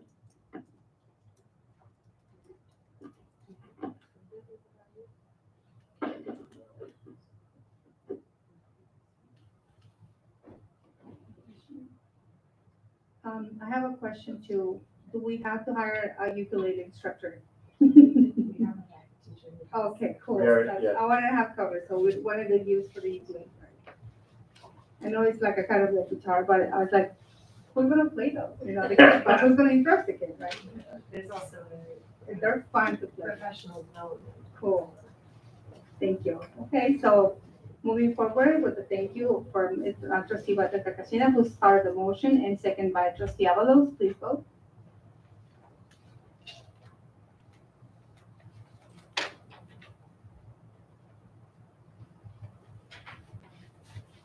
Ms. Olive? Item passes unanimously. Okay, so we'll go to item number 13, it's for cabinet communication. Trustee Sarmiento. Thank you. I'd just like to say thank you for Ms. Conlon for their presentation. Those cute little kindergarten students, that was just adorable. And also congratulate Rafael Cotero for the Rancho de la Nacion Volunteer of the Month, as well as James Vieira, the Employee of the Month at Otis, and congratulate the new employees as well. That's all I have. Thank you. Oh, wait, and happy birthday to Dr. Brady. That's all I have. Thank you. Trustee Sarmiento, trustee Avalos.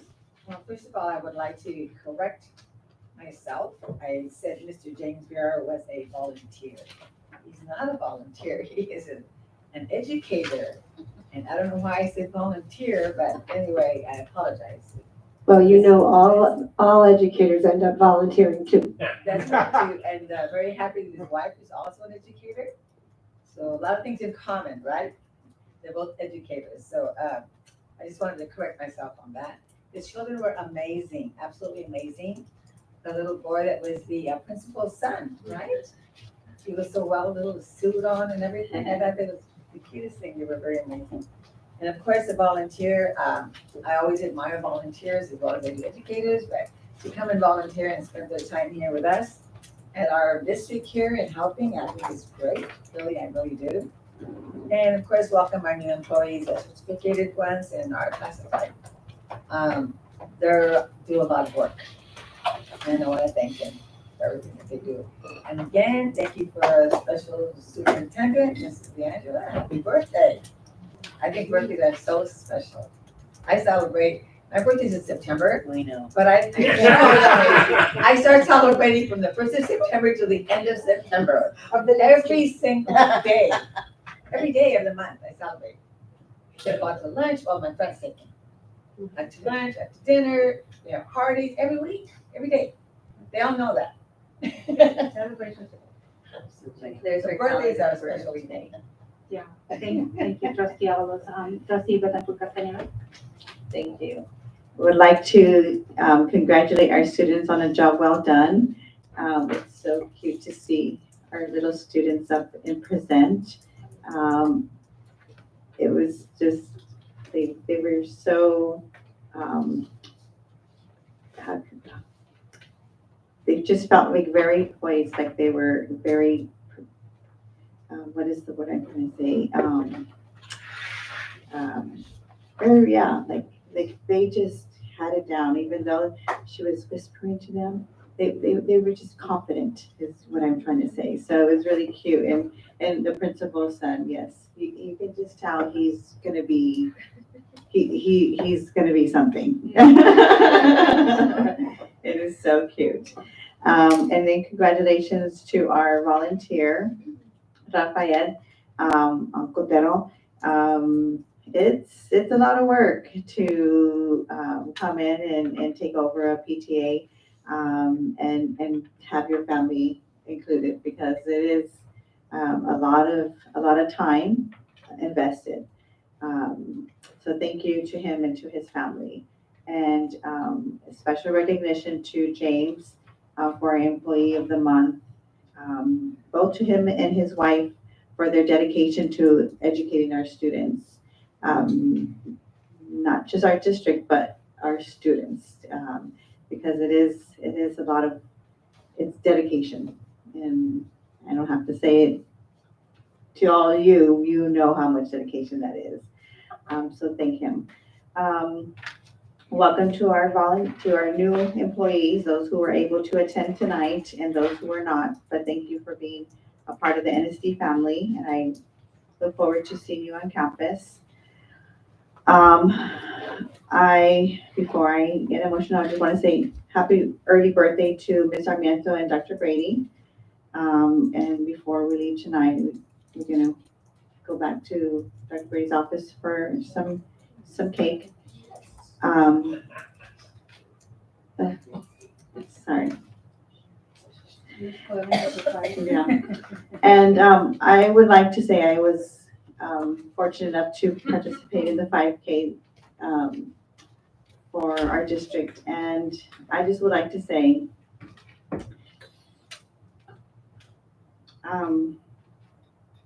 I was not gonna do the 5K. I was supposed to do the sidewalk CPR. That was my job.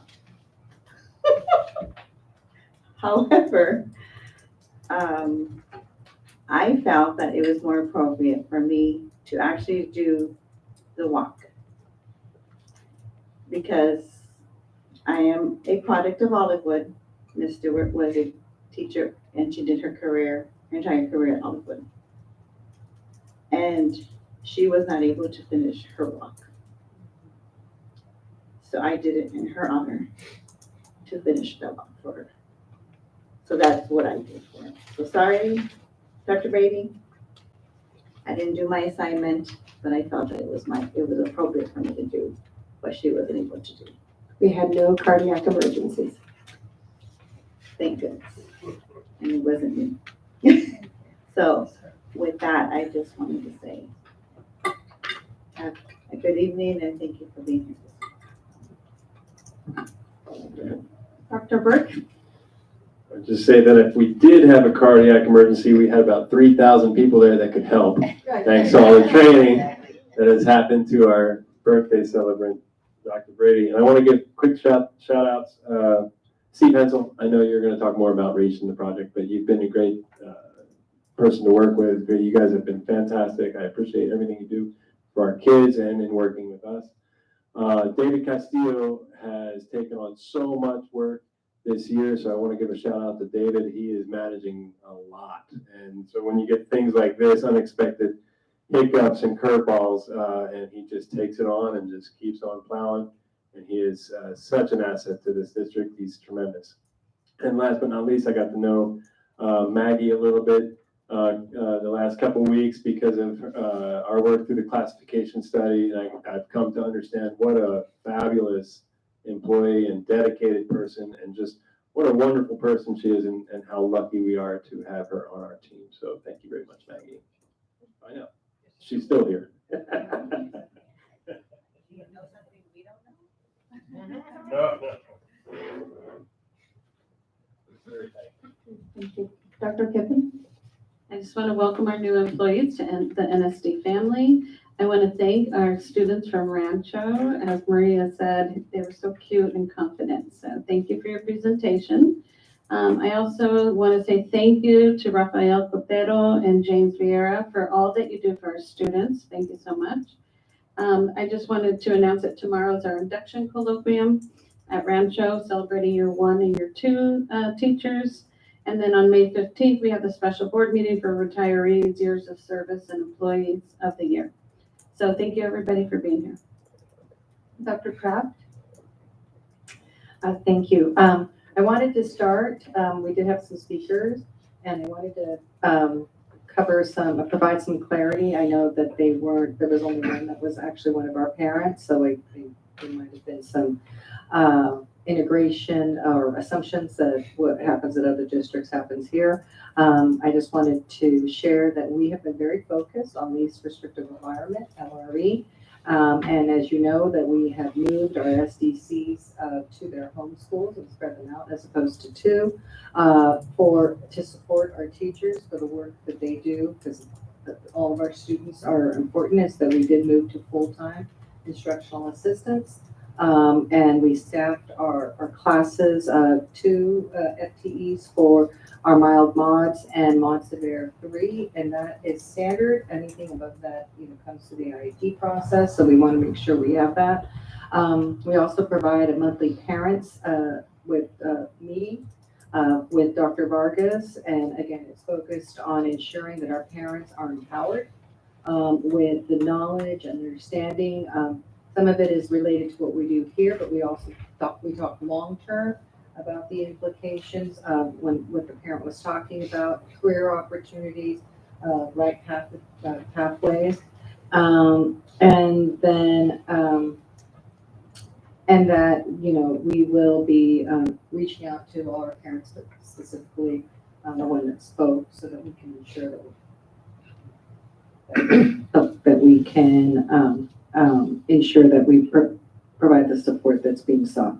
I also want to speak to that this Saturday is a parent summit, and it's our first annual 6th grade parent summit, bringing our families to, they're leaving us, and so transitioning them into the secondary.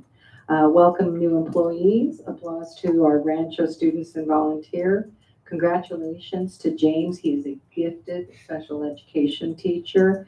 And another gift to our district is Dr. Brady, so happy birthday. So I do share this, sorry, Dr. Brady. I do share my birthday with Trustee Sarmiento. So Trustee said, well, we're one day apart, but birthday friends. So happy birthday to Trustee Sarmiento. And also, I believe David Castillo has a birthday this week. So if you see him, he shares our birthday week. So Barbara will all be going out to a lot of lunches and breakfasts and all month until next year. In this month next year.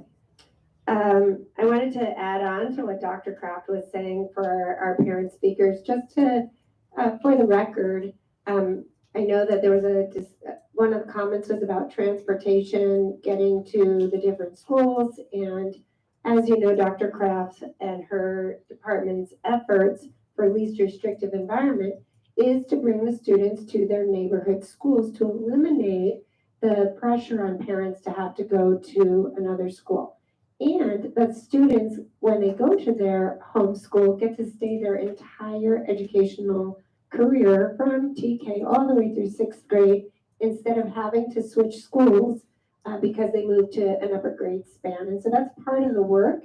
It's been a long haul, but this district is unique in investing in that work. And when we do have maybe a moderate severe student that needs to go to a specialized program, we do have transportation in our district and we provide our parents with that transportation. So just for the record, I wanted to clear that up and say thank you for everything you do to support our special needs students. I wanted to say happy teacher and certificated week this week. We are honoring our certificated employees, and thank you to the governing board for supporting our staff. This is the gift. We give a gift each year. This is the gift, so we have one for each of you. It is a stand to hold your phone or your iPad. So when you're working, maybe we can use them to hold your new little voting devices. We can get you an extra one if you want one at home as well. But we've been getting some really good feedback and thank yous to the governing board for thinking of our staff during this week. Yeah, you can do it now. And as you know, we'll be celebrating in 2 weeks, we'll be celebrating our classified staff, and then the final week of May, our administrators. So again, thank you for passing those resolutions for each of the weeks and for the gift that you sent out. We also did cake Wednesday today. We'll have cake 2 weeks on Wednesday at each of the lounges in 2 weeks as well. Thank you to Mr. Ferris and the tech team for the new voting machines. It's been a long time coming. We're proud to have them, and it seemed to work pretty well. So we'll work out any little glitches, whether we use our finger or our stylus, but they work. So thank you for that. And I just wanted to say that this week, on Tuesday, I believe it was this week, they all kind of run together. The National School District received the California Green Ribbon School Silver Level District Award for our efforts for sustainability. As soon as that award arrives, we'll do a presentation here and an honoring at the board meeting. But we did not drive all the way to Claremont and back 5 hours for the plaque because we wanted to not add to the carbon footprint. We were being sustainable. So Not like San Diego. not San Diego, Claremont. That would have been okay. The one up in LA County, Claremont. But we'll do that celebration here amongst those who contributed to that award. I also want to thank Steven Sanchez, Berenice Walker, and Ashley Trzynski for their efforts to put together the 5K and all the volunteers that came out. We had over 1,000 people sign up. We did a bike giveaway with the Kiwanis Club. There was a beautiful 80-person walk for Mary Stewart. And it was just such a great community event. And what? Yes, and Mrs. Stewart's husband and daughter were able to come out and be part of that walk as well. And thank you to the San Diego Port for their partnership in helping to fund a lot of that event and for allowing us to use Pepper Park, and to Alex Hernandez, our police chief, who's a runner himself, and got the city to also invest and partner in that walk. So it was a true community event and something that we're proud of that continues to grow. We hope the board can join us on May 17th for Earth Hop at San Diego State University. I believe we'll be taking the electric bus to the campus May 17th. It's a Friday night. It's at about 6 o'clock. We'll be done by 8. We hope you can get on the electric bus and come on over with the kids. If not, you can drive and we'll have parking for you. But the students are excited to share with you their climate action album that they did in conjunction with their SDSU mentors and the students from Puerto Rico, because two of our staff members, Betsy Johnson and Angelica Benitez, actually flew to Puerto Rico with our grant funding and collected all of the, they recorded the students from Puerto Rico and brought all that information back to incorporate in the song. So it's going to be extra special this year. We hope you can join us. Thank you. Thank you. I will be in delegate. You want to add something? Won't be there, but have fun. Okay, thank you. Well, so many things, so many great things. I would like to congratulate the I don't know how gifted is Mr. Vieira. Is that the correct last name for him? So I would like to thank all the presenters today. I was very touched to see that little tuxedo and like with toys in it and talking about it, following instructions from a principal when you're speaking. They were following specifically what you want me to say, so I'll say it. So they were standing in there. I would like to congratulate the Rancho kindergartners. It was very, very emotional for me to see them presenting with that. So I would like to congratulate the new employees, specifically Miriam Torres, because I know her personally. It was a surprise to see her here. She's from Kitchenita, cohort number 1 from the, so she's going to be a great asset for it. And I'm glad that we have it on the family now for NSC. So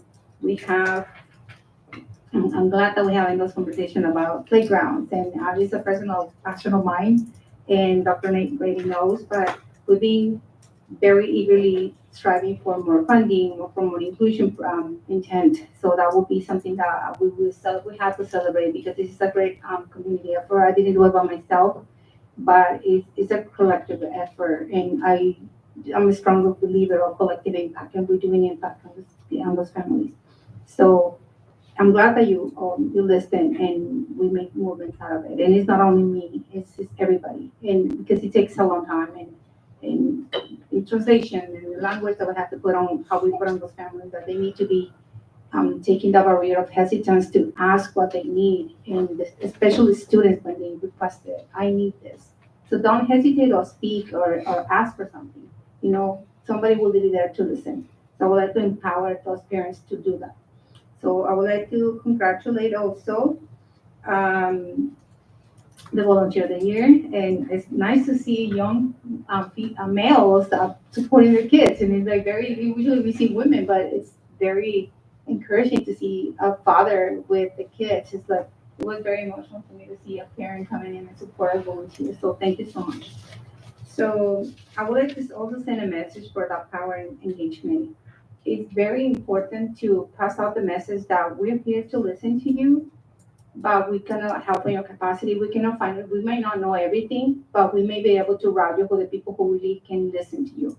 If you don't engage with your kids, if you're not into your kids' education, we have nothing. We have to support them. We have to see what their needs, because if they're your kids, we're helping you to educate them. We can just provide far and beyond what we can provide for them. So I experienced it with my own children, and I experience it now that I have a little bit less than 5,000 kids of my own. And I want to pass on them because they're ours too, and they're our community. Kids like that, they see things in the community that do not belong to NSD, but they're part of the community. They say, we have parks, we have fire stations, we have some other beauty that they're proud of the community. So I'm glad that they have plants, and they say, we have those, we raise in our own garden, and this is something that as community we can do. So don't hesitate to ask if you need something. So that's the message from me now and from all the board that we have now, and we are moving forward with the right direction and with the leadership that we are. I'm very proud to be joining and this very good turnout that we're tuning in NSD, and we're going to become even better. Thank you. Dr. Brady? Sorry, I wanted to add one more thing. I wanted to add one more clarification on the speakers, because I think it's really important. When I hear all of the comments about our student speakers and how amazing they're doing, I do want the board to know that a large majority of our student presenters this year have been students that have had various, maybe they're English learners, maybe they have IEPs. Those are not things that we define students with, nor are they necessarily things that are visible. And so, when people make sweeping comments that we don't include students, I want you to know absolutely 100% that is incorrect. Our students are here, everyone has equal opportunity to participate and especially come and speak to the board. Thank you for bringing that up, Dr. Brady, because we are very striving with the educational department because it became our priority since long gone ago. So thank you, Dr. Brady, for facilitating that conversations and the outlets for communication with you and the rest of the executive cabinet.